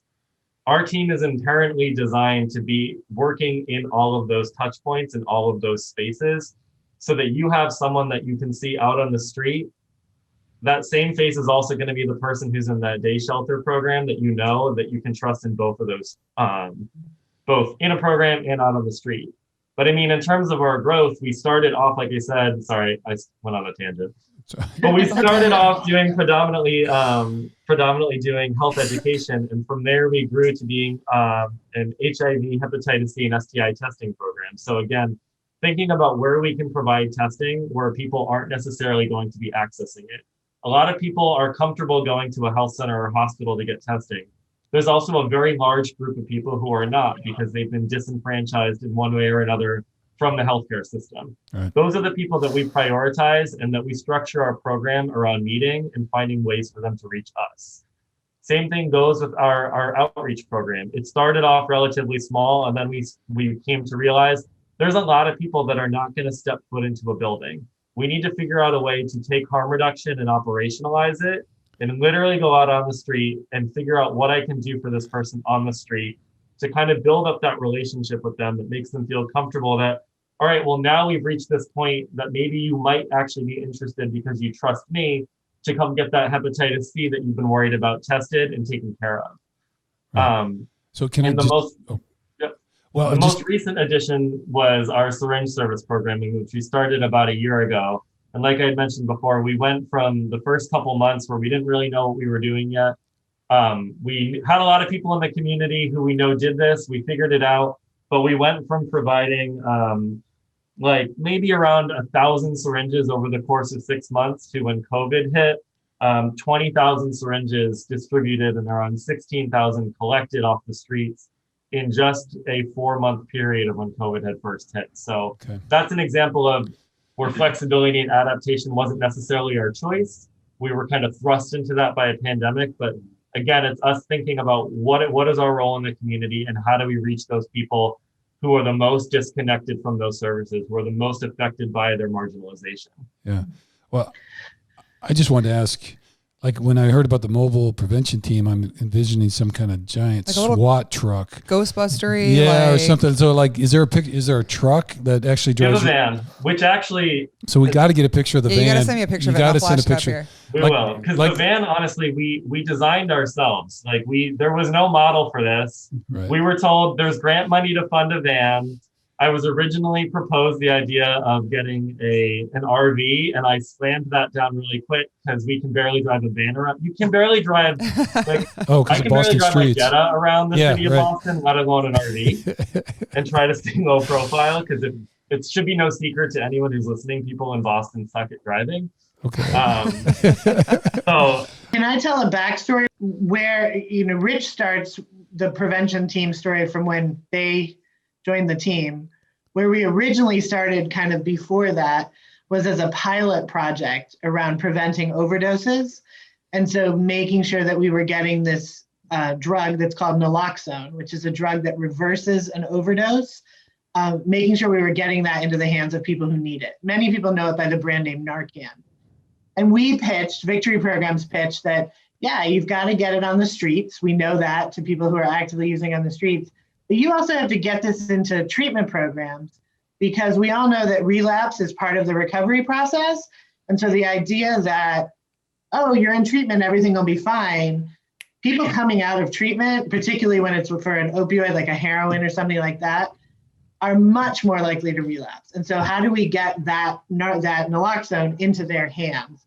And so we kind of started from there and pinched nickels from a variety of places to sort of launch the prevention effort. Well, Sarah, I think Deborah had told us a story about somebody had an OD kind of out in front of the doors of one of the Victory places.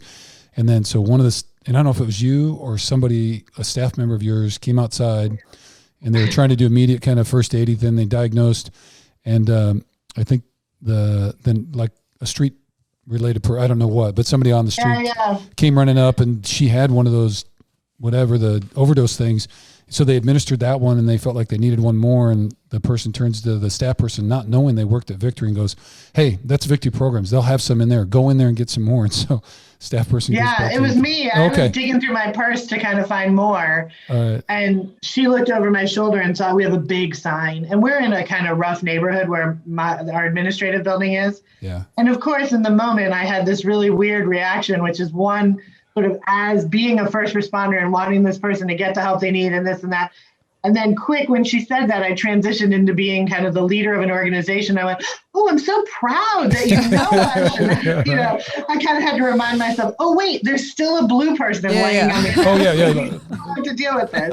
But, you know, anytime you're involved in a situation like that, I find it, I mean, Rich and Deandra can say too, it's so moving, it's so powerful, it's so scary, it's all of that. Your adrenaline is like surging. And we see it all the time. People who are, I mean, it's one of our kind of core goals or methods or statement is that we really are very much committed to keeping people alive. Right.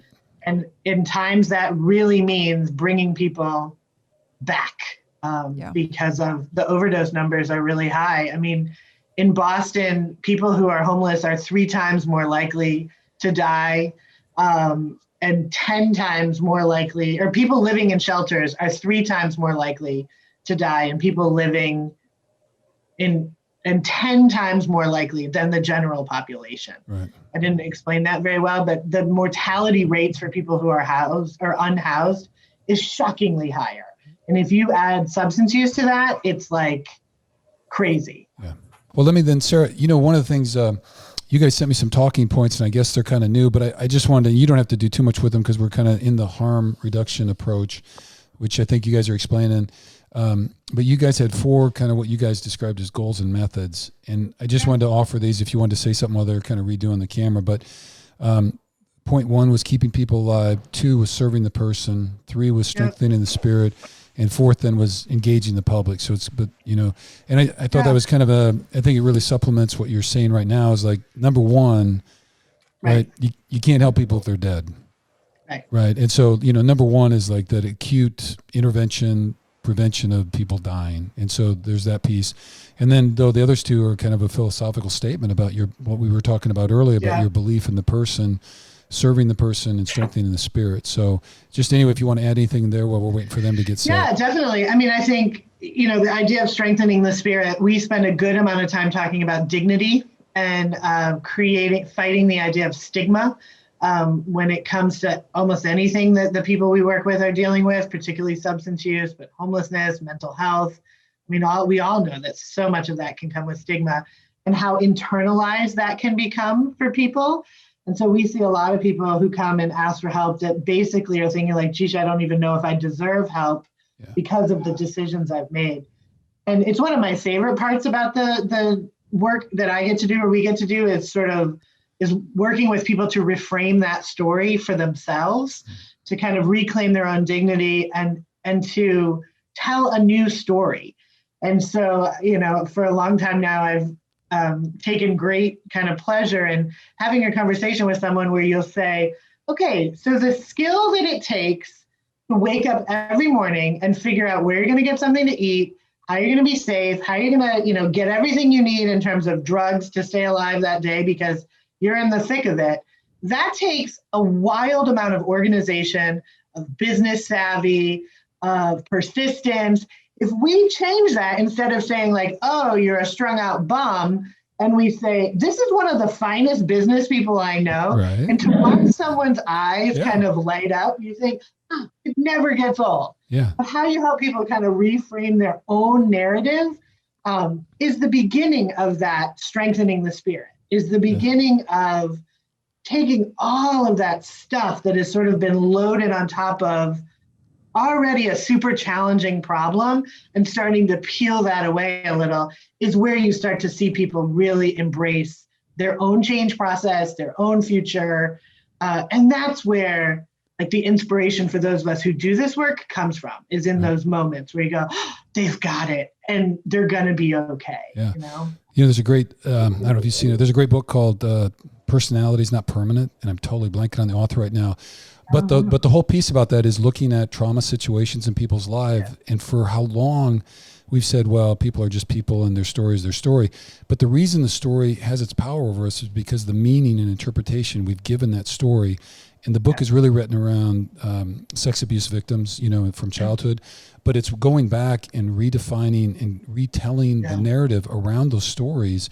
And so when they do that, it kind of fundamentally changes them, because you've been living under this kind of rule that you've imposed on yourself because of the interpretation you gave those events.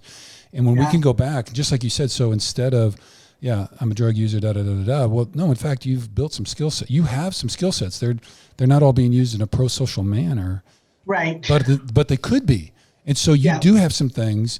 And then if we can go back and help redefine that narrative in a way that says, by golly, I can do this, and that doesn't have to have power over me anymore. And so that storytelling process is unbelievable. And the reframing, as you put it, unbelievably powerful for people as they're moving forward. So, well, all right. Well, thank you very much for that. So I think, Rich, DeAndre, we were kind of working through the mobile prevention team, and you were talking about the harm reduction, and we were looking for a picture of the cool van, so you're going to have to make sure you get that. But anyway, wherever you felt like you got left off, feel free to jump back in and kind of finish telling that story for us. Can you hear us again? Yes, very well done. Loud and clear. Well, one thing I do want to say is like, we just got the van last winter, winter 2019, 2020. But we had been doing street outreach for a long time before that. So like our team is like well versed with like hitting the streets on their feet, like interacting with folks. Summer, like hot pavement, like in the fall, in the rain, in the snow, in the wind. And like New England is, that's all you have to say, right? Like it's tough. And this kind of leads into like what is harm reduction and what is a harm reduction approach. Like we physically and theoretically meet people where they're at. And so right before we started and expanded our outreach, like we thought about that statement, like meeting people where they're at. We have to be out on the streets. We have to be under the bridges. We have to be in the alleyways, in the parks, behind the dumpsters, like in like the shopping plazas. We have to be everywhere where they are. We can't expect them to come to us. And with a name like the mobile prevention team, like we had to get mobile, whether it's with the feet or a fancy little van. Like the van can come later, our feet can be walking right now. So we've been out there for a very long time. So I think that's really cool. So I'm guessing backpack and kind of, do you guys wear is there a uniform or a shirt or something that identifies you? Do you guys wear something and then just go mingle, and then it's... How many people are on your team also? Yeah. There's 8 of us total. Okay. Yeah. And we got, every time we go out, we got huge backpacks filled with stuff, handing goodies out to like everyone we meet. We got safer use kits for people who smoke their substances, inject their substances, put their substances in their body in many different ways. We have condoms, we have face masks, we have hand sanitizer. menstrual products. Sometimes we have shoes. Sometimes we have socks. Sometimes we have clothes, hygiene products, food, water. It goes through a lot of granola bars too. Extensive amount of granola. You know, I just want to, though, I guess, you know, there's a philosophical theme here that I want to really affirm is one is, you know, you're not entering into the streets like preaching at somebody about stopping a certain behavior. Mm-hmm. You know what I mean? And when you say that, you know, our first priority is saving the person, keeping them alive. I mean, it has to come then without judgment. It has to come without preaching. It has to come without, you know, so we can say what we want to say, but heroin use, yeah, it's dangerous. It could kill you and whatever, but it is what it is. But if we could help somebody work through the needle situation and maybe they get to a point where I'm tired, I'm worn out, I want to make a change. Then they know you and they say, hey, Rich, where do I go? I'm tired of being on the street. I'd like to make a change. And so eventually through the relationship and keeping the person alive without because they've been judged already, their family, the society, their employer, whatever it is. And so if you can embrace them in a way that is non-judgmental and receive them, like you said, where you're at. And I really like that because it connotes both kind of an analogy, both physically as well as emotionally, spiritually, and everything else about that person. So wherever they are at, we're going to be here for you. Whatever you need, we want to keep you alive. And when you're ready for treatment or whatever that may be, then we're going to help you there as well. So I think that's, you know, really an outreach approach. And so just again, want to affirm you for that because that's not what we always see. And I'm sure folks on the street are really grateful for that. So I like to say like where our work sometimes is abstinence focused, but it's not always abstinence focused. It's always client centered. So if a client comes up to us and is like, I want to get into a program, I want to get into a detox, and that's what we're going to do. Yep. But we always start off with education and safer use. It's like, if you're going to use, like, here's how we can keep you safer while you're doing what you're doing. Right. And like the favorite part of the job for me is like building relationships. I love the people out there, the best people I've ever met. And, when I'm not out there doing the job, I think about them constantly, like best group of people I've, ever had the pleasure and the luck of being able to engage with in my life. Yeah. Well, I'm pretty confident they feel the same way about you guys. So, well, that's pretty good. Well, I think that's one of the interesting things about doing this type of work is a lot of people view what we do as like something that is working to like fix problems and to take care of this because they don't want to see it. They're afraid of it. It's something that is a source of concern for them. But the reality is, and I think that's something that you learn very quick on this job, is the person that's sitting on that street corner is just as interested in just having a conversation with you and being heard. Yep. And I think that that's something that gets lost so often. It's like, and I don't mean to say that in a sense of like, we don't appreciate the praise, because I would say that no one in this field gets praised enough for the amount of work that this actually is.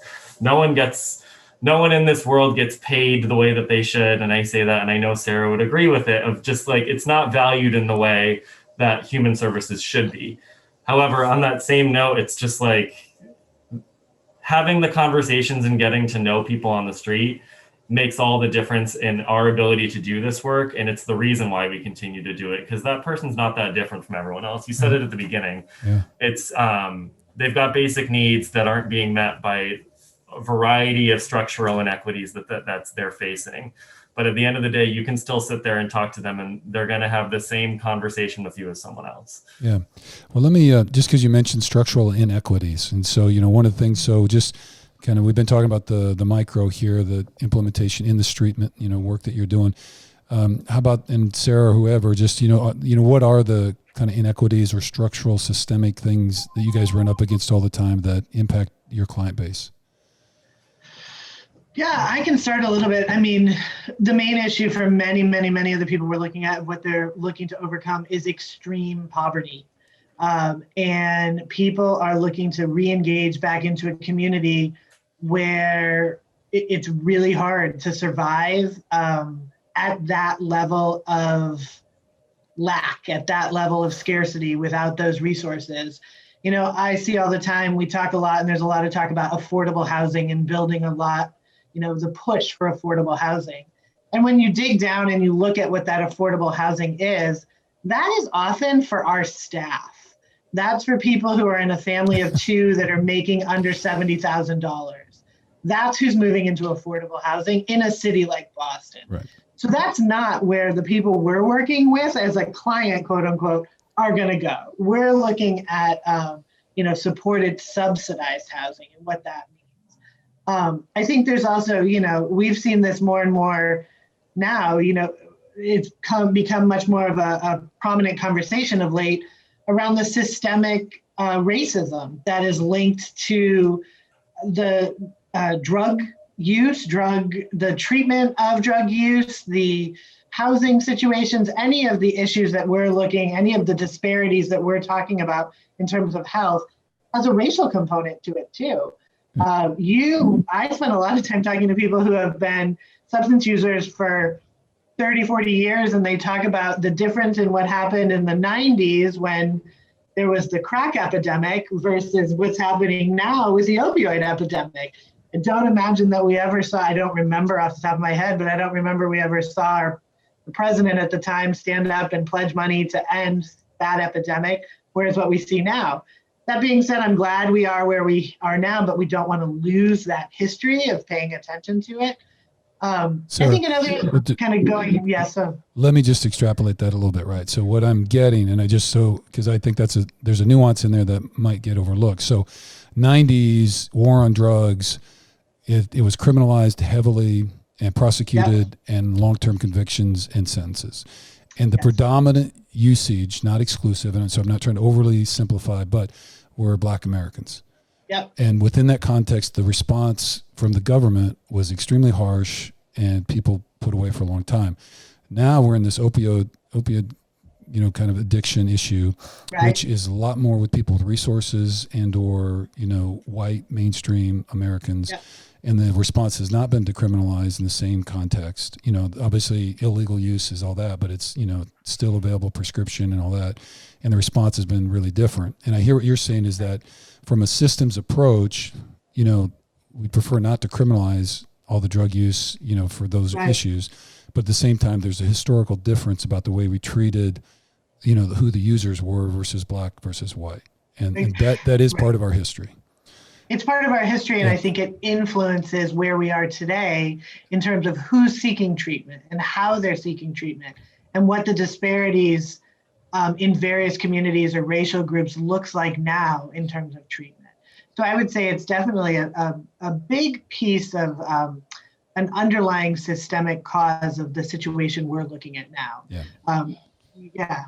Okay. I think I could to just even push that point a little bit further, we have data that shows it even in Massachusetts as well. As we look at the success for Massachusetts as a state with a really robust Narcan distribution program that encourages secondary distribution of Narcan and community saturation of Narcan for the community to respond to overdoses, we've started to see slight declines among white residents in Massachusetts in overdose deaths, but we don't see the similar decline among Black and Latino residents. We know that our interventions are working in some communities and that we're still not able to reach others. And a lot of that is steeped in what Sarah was just talking about of mistrust of these types of systems because they didn't exist back then and now they're existing now. So we need to be very focused and very racially focused on and it's a critique of ourselves too, that we're looking at of what we can do moving forward to try to fix that. And it's something that we can see in the data in our state, where the gaps are and where they fall along racial lines. Right. And so those communities, they're not as receptive to receiving the antidote type stuff, so they could medicate themselves in a way to respond to the overdose. Whereas the white communities have been more receptive to that. So is there a cultural thing going on within that, or is it just you guys not finding how to get access to them or them getting access to you? Well, I think there's it's a lot of things happening at the same time. So I think there's a lot of stigma in that community, but it's not their fault. It's white people's fault. Right? It's the system's fault. It's racism's fault that there's that much stigma in that community. right? Because they were stigmatizing crack use, they were policing and incarcerating for crack use, while white people predominantly were using cocaine and not getting as heavy sentences, right?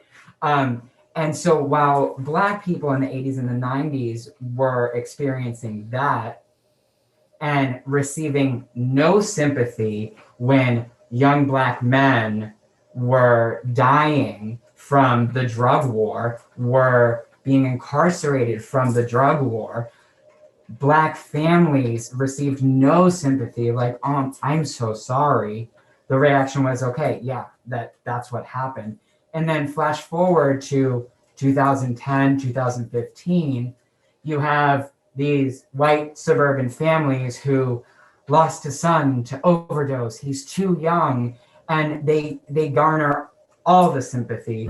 And the reaction to the overdose epidemic is what I really like to call it, because opioids have really been around for a long time. But when the overdose epidemic really started to impact white suburban folks, it was, the reaction to it was sympathetic. It was understanding. It was, how do we help? It was not incarceral. And it,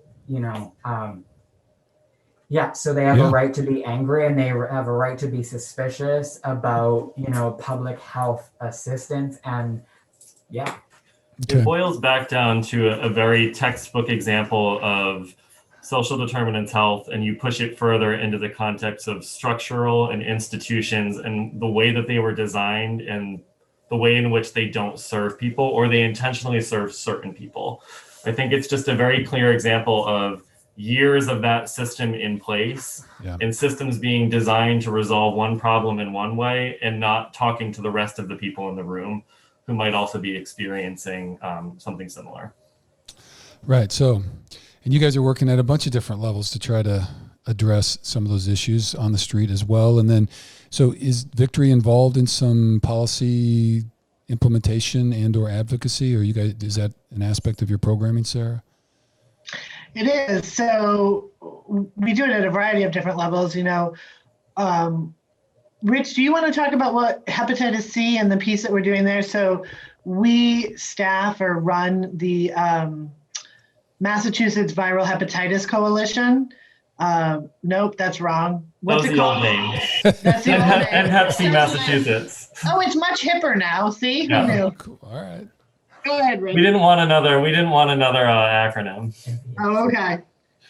The End Hep CMA Coalition is something that has been a project of mine. It's existed. I don't want to say that it's my project. It's a collaborative effort of around 130 or so different people across the state involved in a variety of areas, both consumers, people living with Hep C, people in a provider's space, people in advocacy space, people in direct care work.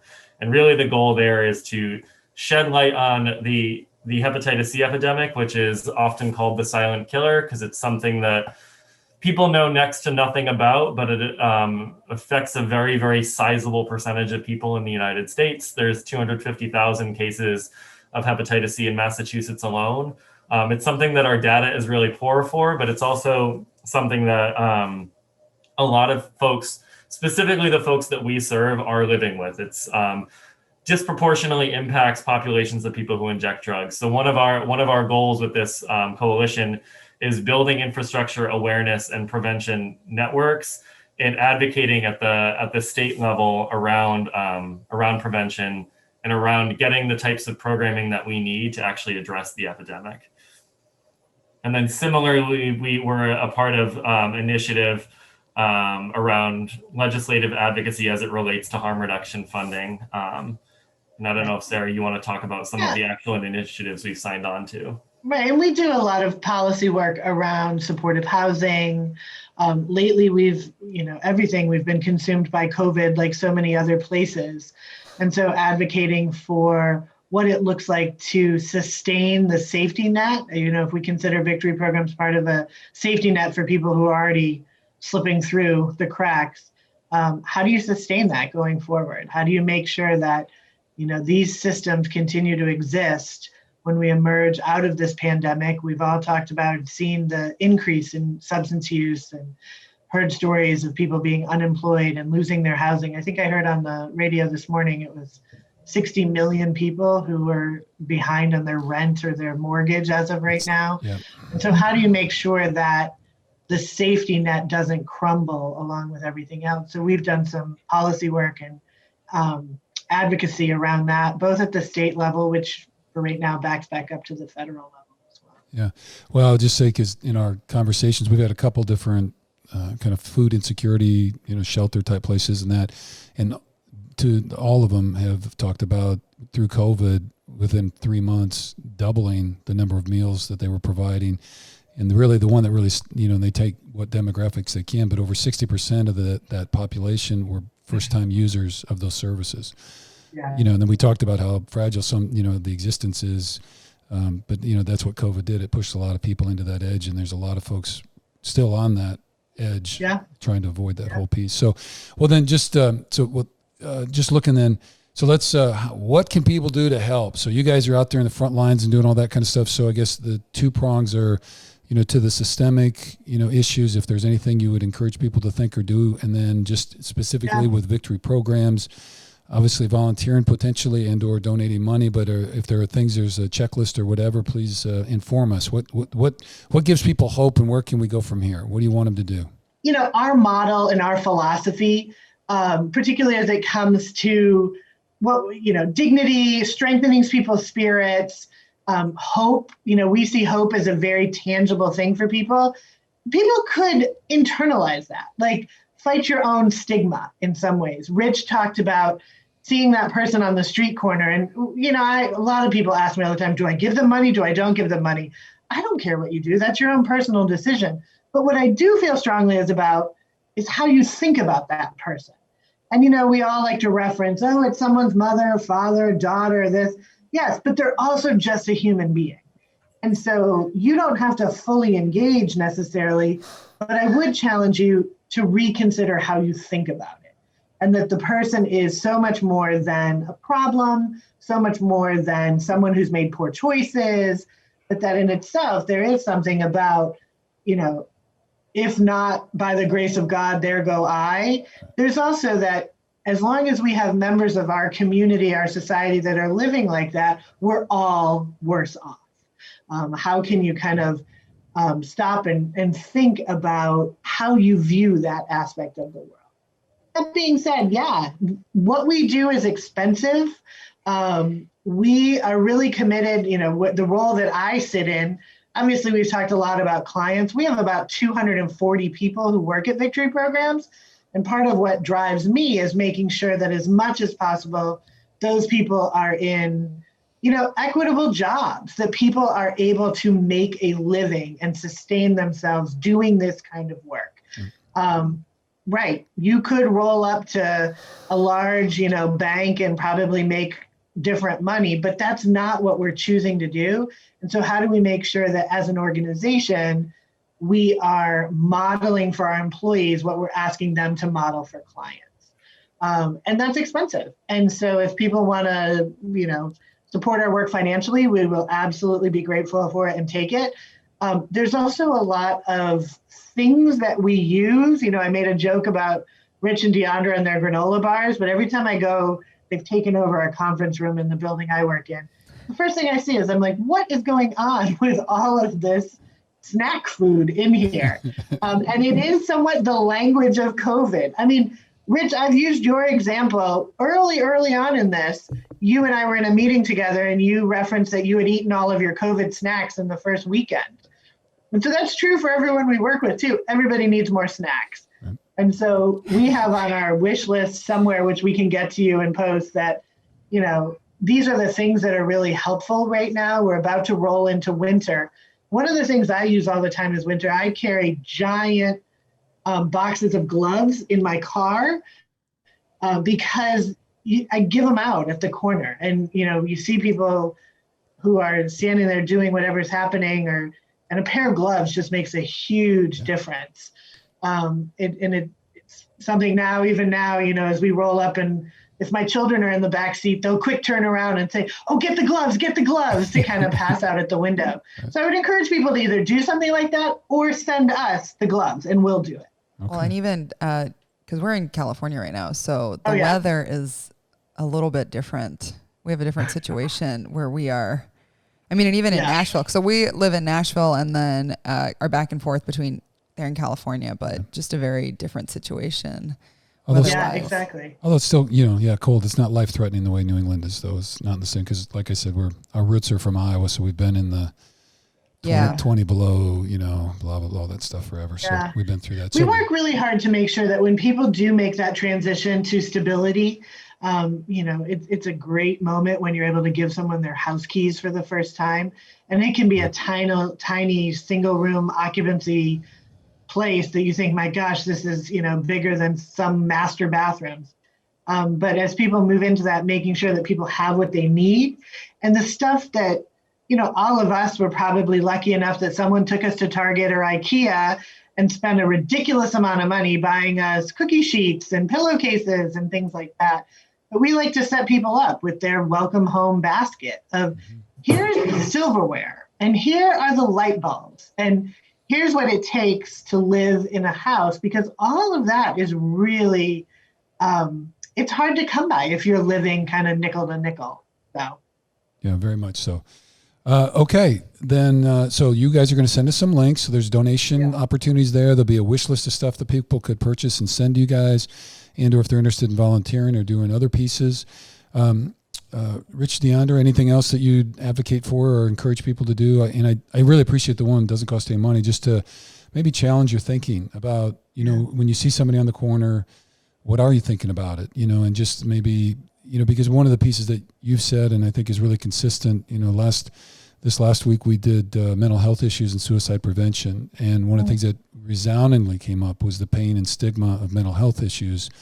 And then when you add on to that any addiction type issues and then being homeless, it just, it can be just overbearing with people. So, if people are just willing to maybe suspend judgment and to give people a chance and think more about the common humanity that we might share, and then reevaluate kind of how they're approaching and responding, that would be really powerful. So appreciate that very much. And then I'm sorry, I cut you guys off. I asked you a question and then just kept talking. So anyway, Rich, DeAndre, anything else you want to add as far as encouragement for folks?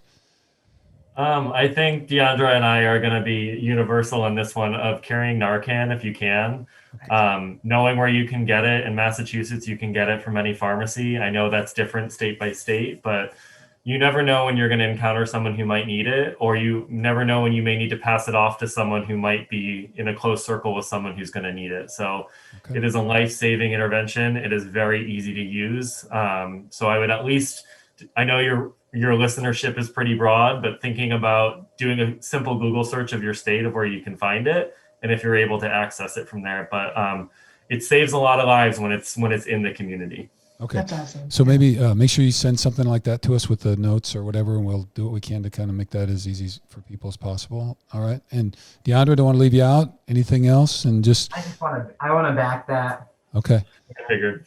That's it. Okay. Narcan saves lives. All right.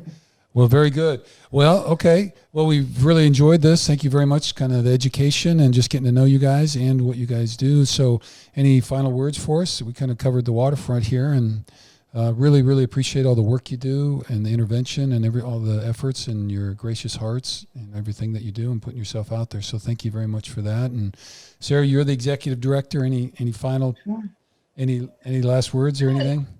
I'm sitting here thinking this is kind of one of the oddest things I've done yet this year. Like when I heard the internet, well, no, not the two of you, but I'm like, wait a minute, I don't know anything about sports, but they want to talk about human services. Oh, and they're a father and a daughter, they're a family doing this. And I thought, this is going to be so odd, but I am so just like pleased that we did it. Like there's something really cool, I think, about what you're doing. And the fact that you're connecting with people like us is, I don't know, it takes me back to the idea that conversation and relationship and connection and storytelling is really what is kind of not only changes things, but keeps us all going. It's what's interesting. And it's what sort of helps us all get through. I think. So I appreciate it. It was fun to be a part of. Well, You should have at the beginning when all of us were like, no one knows anything about sports. it's Sarah okay. was hoping we at least knew one fact. Like, I couldn't have even told you where your team is from. Oh, That's yeah. okay. It's all good. Well, the one thing that Boston and the Bay Area do share is the issue with homelessness. I mean, it is skyrocketed here, and the COVID has just pushed it over the edge, and people have migrated. It is a huge issue right now. And so it's really, I mean, it's a forefronting issue right now, just because it's not, people are in the position now where you can't ignore it. People kind of look the other way. I was in, I went to San Francisco this week. We just drove up for like a little day trip, and they actually have like blocks. It's like 4 square blocks kind of concentration, and it's all blocked off, like roads are blocked off. But for anyone who's homeless or anyone who needs a meal or anyone who needs drug assistance or anything. And it's literally like you can't not see it. And I think, DeAndre, what you said about, or Sarah, whichever one you said this, but just changing the way that you look at people and the way that you respond and the way that you frame that about it, because we have no idea how much longer the situation's going to last. And I think the sooner that we can all take your mobile approach of meeting people where they're at and not judging them or trying to change what they're actually going through, the faster that we can start to empower and take care of their spirit and also just address them as humans. Yeah. So very cool. Yep. Keep people alive. So, well, all right. Well, thank you very much. Blessings on your journey and good luck with everything. Thank you. Thank you. Right, bye-bye.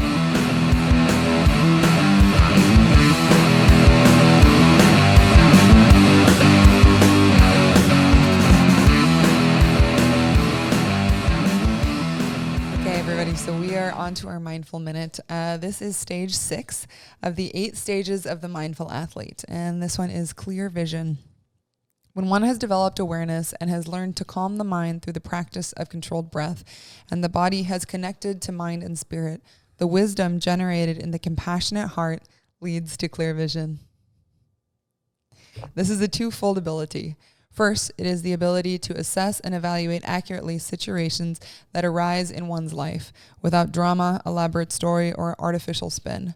One is honestly able to see where one is at and what is going on. Secondly, one achieves clarity of vision through a deeper understanding of the self, one's purpose, mission, and future. You are able to connect to that purpose and future as you live out your life with freedom and conviction. Okay, so that's the old pathway. So now and again, I always say this, these aren't really linear. We number them just so we can cover them, but it's circular. They all interlap. But anyway, when you're building though, and you're going through that process, the other stuff that Emma read about, it does take us to this point. And so that clarity of vision is great for us. And so she talked about that. So I just want to add to that, the action step suggestion for this week is try to apply a little bit of this stuff about clarity of vision. So if sometimes you feel confusion about situations or about people or about your role in things or where you're going or what your purpose is. So earlier we had our quote corner and we kind of talked about a little bit about vision and the journey within and knowing the self. So the action step this week, try taking a pause in any situation you find yourself in. Okay, so any of those things where you're like, oh, what the heck's going on? Use your breath, find the center, and then observe with what we call detached interest, right? You're not attached in the sense that you have a stake. You're going to remove yourself, but you're still paying attention because it's your life. So look at what's going on and understand, what are your thoughts? What are your emotions? And remember, we talk about thoughts and emotions are just that. They're just thoughts and emotions. They're not you. Seek clarity about the assumptions you are making, the story you are telling yourself, the interpretations you are making. Try to push through all of that to find and connect to a deeper reality and understanding about what's going on. So again, no right or wrong in here and no judgment, but just try to take a breath, separate. And remember, we always talk about create space from whatever the stimulus is, whatever's going on, and your chosen response. And that's what the breath and centering give you the opportunity to do. Make observation, understand it more clearly, and that's where the vision comes in. And then with that clarity of vision, you can act. And that is for next week, where we talk about courageous action. I want to say one more thing about this. I think when I have those moments where everything feels really cloudy and like the vision or just understanding like how am I in this situation or what is my part in this, what has really come to help me is no matter what's going on, take 100% responsibility for your role in it. and look at it and think, how did I put myself in this situation? How have I encouraged this situation? How is this my fault? And maybe fault's not the right word, but like take 100% responsibility, because once you do that, you claim all the power and you're not this victim kind of floating around and looking at like, you know, or like pointing fingers. And I think the biggest thing that people do is they give away their power by not taking responsibility for their actions. And if you can just stand in the fire and look yourself in the mirror and ask those questions about why am I in this situation? How is this my fault? You take all the power back. And I think that is something that is like just that control and that shift of it being outside yourself to bringing it inside yourself and making it internal. And that's just like we said in the quote corner, that's what awakens people. And that's what helps you to be able to have that clear vision and to find the path out and find what your next step is and find your next destination. And so, you know, whatever's going on, really, I feel like you can apply this to every single situation. Like just take 100% responsibility, just own it, because what happens? Like, if you own a situation, like if you're arguing to something and you're like, dude, my fault, two things are going to happen. Like either number one, the person's going to go, yeah, you're right. Like, let's work through this. Or they're going to point the finger. And then it's like, well, screw that. Like, I don't need that energy in my life anyway, you know, and I might be a very surface level example, but either way, just take responsibility and know that your clear vision does not come when your energy and your path and your life lie in the hands of someone else. So, yeah. So, and I just want to add this, just so we're not talking about situations of like trauma or real victimization. So, you know, and I do want to just maybe take, because Emma mentioned this, maybe there's other words or vocabulary we should use other than fault, but totally agree. Accept responsibility for your life. The cavalry's not coming. Okay. Superman's not showing up. It's your life. So you need to make some decisions. And so, but it is really important in every situation, look at what your behavior, thoughts, and actions might have done to contribute to something. That's fine. But it's not about guilt and judgment. It's about understanding. It's about honesty. It's about integrity with yourself. And so that's really what we're looking for. So, so again, in all of that, I encourage you to be gentle. But again, Calvary's not coming. You created it.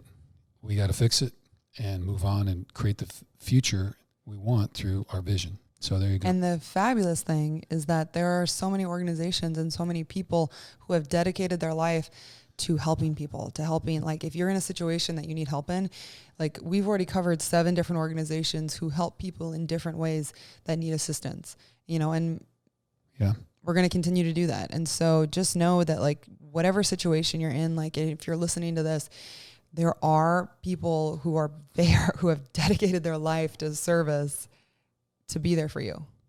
So, right. So, reminder, register, vote. It's probably getting late to register, but just another vote. Get a friend, go vote together, then go enjoy it. Well, maybe or not COVID or whatever. But anyway, be safe, but get to vote early and make sure that takes place, and be kind to yourself, and blessings on the journey. Yeah. All right, everybody. So stick around for Ask George. Thank you.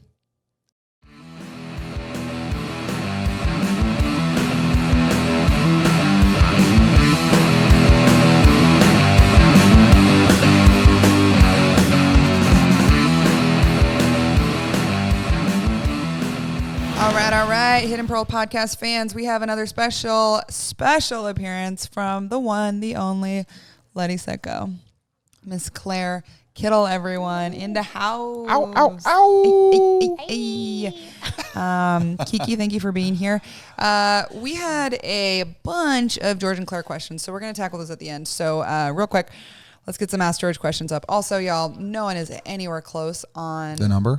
So we're going to have to... I don't even know. I think the you should give them the last number of it.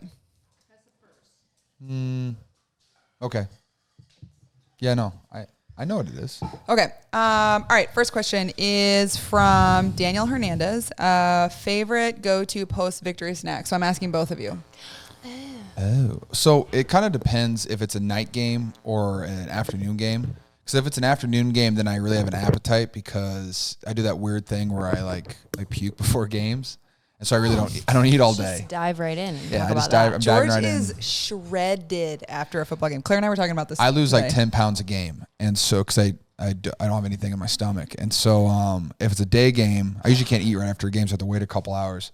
But if it's, I like fast food. I like comfort food on Sundays because I feel like I eat really well during the week, like the closer I get to the game. And so Sundays, That's how we feel too. I'm a big burger guy after games. That's huge for me. But Mondays I'll have Panda Express, like always because I love that stuff. But usually, yeah, What about the Italian restaurant? Yeah, we've literally had one thing. I've been here for 3 weeks and we've eaten it every single time. What What'd you have my on your pasta? birthday? Yes. Oh yeah, no, I love Fornaio, and it's incredible food, and they're very nice to us. What do you get? What's your order? The panoni pasta with bacon in it and vodka cream sauce. I get 2 orders of that, usually with calamari, and then I get a tiramisu for myself. Okay, And so on top of that, though, I get bury a that. Caesar salad, and Claire and I split a margarita pizza, and then we dip it in George's extra sauce. The pizza, it's so fire. It is. I don't have that post game though, because that's what he asked. You have definitely had that post game before. Not consistently. yeah, We just 100%. switch it up. Maybe we should have it tonight. That's No. what I usually order on Mondays. Oh, okay. So It's Monday, y'all. Versus fist bump. we like So pasta. fire. All right, Claire, you love pasta. Me. Claire, Jimmy G doesn't love pasta. Claire loves pasta. We all love I'm pasta. the real in this family. Italian here. But he admitted to us that he didn't love pasta. Yeah, he was in our home. We were cooking pasta, and I asked him to stay for dinner, and he said, "I don't love pasta." It's not And I really said, my thing. That's not cool with me. No, he doesn't like it in general. Just kidding. But we gave him. Yeah, some we didn't crap roast for him it. on it, but for those of you listening. Okay. So this question is from, oh, sorry, Lauren, I'm going to butcher your last name. Cotrain. Her email, though, is as a 49er email. I'm not going to read it, though, because this is on live. But what does yours and your sister's paw print tattoo represent? Bear paw. Let's talk about the bear paw, George. Well, my dad has 4 paws going up his calf. My mom has. Do you want to show them, Mom? Come on. She's kicking her foot up. Come on. It's quite the Come high on. kick you got to put up here. Yeah, you're going to have to see it. kick it. I might just flash these graphics up. It's not going to work. I'll put the graphic Okay, up. so So all of us have it, we and all now bear that paw Claire is a tattoos. kiddo, she's I going to get know. one soon I have as to well. get one. If I you have any have to get suggestions on where I should put it, you really want to open that up to the internet? no, I retract my statement. It's out there. Let's hear your answers. Woohoo! Only message George. Okay, yeah, About I'm your okay with answers. that. I don't know if for you'll that. get read. But yes, it's kind of our Exactly. it's kind of our family crest. It's our tribe, and we share that tattoo because we're all in it together, and we all use each other's energy and each other's strengths to support each other and to go out and do what we do every single day. And so just whenever you're alone or you can always look at the bear paw and know that our family's there for us. And so that's kind of what the bear paw means to us. Big tribe people. Oh, we're a pretty serious tribe. Like, I only have 4 friends. And everyone is currently in this apartment And right they're now. in the apartment. And 3 are blood and 1 is me. You're pretty much blood at this And point. 2 are dogs. And 2 are dogs. 2 are dog. Other than that, though, Just kidding, I have more friends. And we're just kidding. But cool thing about the bear paw tattoo is we were in Colorado, so we're a big hiking family. And that was the first tattoo. That was the first time I'd ever been in a tattoo shop is when Same. Mom and Dad. So Mom got a turtle with our initials in it. I'll flash these pictures up. And then Dad got one bear paw. And I have to just roast you for a second, BK, but Mom took it like a freaking champ, and Dad was squirrely a little bit. I think she's much tougher. Oh, She also that's birthed the good. 10-ounce baby. Right. So she can do all things. okay. Next tattoo. Next question. Next tattoo. I'm getting that's one. another good I'm getting question. one I want next Venom. week. You're getting one next week? La, la, la, la. Yeah, birthday present. I want Venom on the backside of the Joker. No. You said no about the Joker. Yeah, You but I also- hate the Venom more. You also said no about Master Chief, and then you said yes to both of them. I so didn't say no as hard to Master Chief, but I let me work my magic. And Claire just got her second tattoo. You got your first tattoo with me. know. Tell us about your next It was tattoo. so fun. I don't know. what No, it's no, gonna the second one. be. Oh, this one? It says andiamo. It's Andiamo. let's go. Let's flip and Italian. go. Because Nice. why not? Next. All right. Oh, I didn't say. I'm sorry. Who was the last name? Hi, Lauren. Lauren. I hope that you're having a great day. And who else? Daniel. Daniel. I hope that you are also having a great day. And when you're listening to this, go out and attack the day and make it the best day ever. Okay. So these last two questions offers the couple. Oh, she feels man. Okay, so this one's from Lucy. Hi, Lucy. Lucy sent us about I love 6 that name. questions. Ooh, Keep 'em 6 coming, questions. sis. Not Wow. you're not yeah. Actually, Lucy, you were the closest for the number. Oh, really? Can I see it? Let me see Yeah, I it. didn't screenshot it. It's on my phone, which is recording right now. Okay, sounds good. You got Hi, Lucy.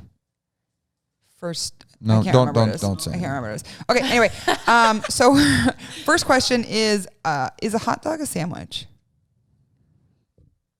No, a hot dog's a hot dog. I agree. Okay, and on to the question A for the couple. hamburger isn't a sandwich Key either. advice for making a relationship last like yours and Claire's. This is from Lucy. This is from Lucy. Lucy, thank you for asking a this question. sweet And I'm going to be question. straight up honest with you. 2 things. One, when she's happy, I'm happy. 2, the communication that we have with each other, so we always know what's going on. We never like, wait, WTF, or we never find out information from other people. We have conversations. We're very open with our conversations, and that makes it very, very easy to live with each other. And because there are times that when we suck at communication, we'll be sitting there just like, why am I angry at you? And you're like, I don't know, why am I angry at you? And yeah, so we have learned, and especially since we're like 8 years together, we're learning like when we need to talk about things. It's almost 9. Yeah, almost 9. But we know when the other person needs to talk about something, and so then we talk about it, or we hash it out, and then we're both very good at moving on and just loving each other. And so we say what we need to say, and then we learn from the experience, and we continue on. And I will say though, it does help that every single day I wake up, I am more in love with her than I was the day before. So Jeez. What are we doing to me here? Oh. Wait, What's there's a up, girl? sparkle sound that I want ya. to play. Aw. Hold on, one more time. Ready? That's like And kiss her. Tinkerbell. And kiss. I love that sound. I've been waiting to play it. That was great. Oh, that was a great question. I just want to say, you two, your relationship is my favorite thing about your relationship is how much more I feel like y'all have become yourselves. I feel like you've just flourished and bloomed into your just most powerful, prime, beautiful, all the things, most fashionable for sure. Expressions of yourself, and you've done it together and you've grown together, and it's amazing. sparkle. Thanks, Sam. Hey, make the sound again. We have fun. I'll take a kiss too. Okay. All right. Last question. This is from Jacqueline Garcia. This is, Jacqueline. Hello. This is George Kittle from the San Francisco you're gonna leave. You have a 49ers. great day. Attack today. And as Claire tells me every single day when I get up to go to work, kick some ass. Jacqueline. Okay. Sorry. Don't be sorry. This is a fantastic question. Siri. Non-football related question. Can you say that one more time? Siri. Thank you. This is all you, Claire. I don't Are want you to ready? answer it. Are you ready? I feel like I need a drum roll for this question. I don't know. What is it? When are George and Claire having babies? Oh, hello. That is a phenomenal question. And wouldn't you love to know? I also would love to know. We would all like to know. No, I would love to know too. George is ready to have some babies. Yeah. We're still adventuring and exploring by ourselves. That for we a are. bit. And Bean. So, That's my dog in the background. not Dane. for another year or two. We don't know when it's going to be. We'll but see. We won't be ready for it, but we can't wait. We could surprise you. Am I a part of that surprise? Well, there you have it. Woo! Okay. So fantastic questions, everyone. That was hilarious. Nobody is anywhere close to the question or to the number. So GK, why don't you give us the very last number? What numbers do I have available right now? You've done, so it's an 8-digit number. First digit is 4. Second one is 6. So first one is 46. Let's think. It's 46. And then the very, very last number is a 9. Done. Bonus points if you can guess why George's number is a 9. That's a little harder. Yeah, that's super hard. I actually am going to. Is it? Yes, that's harder than Bruce knows what it is. I believe in you guys. Good luck. Farewell. Okay, so that was episode 7. Thank you, everyone. That was great. Thank you to our charity focus, everybody that was on Victory. What an organization. Wants to make out? Yeah, do it again. Just make out while I'm doing this. I'll just keep pressing the button. Okay, so thank you to everyone. Thank you to Jimmy G. Thank you to Bruce. Thank you to Jan for all the background photos. Thank you to the puppies arguing in the background. And overall, just want to say, go Niners. Yeah. Let's ride. So proud of you Let's roll guys. it. All right, and we're out in 3, 2, 1.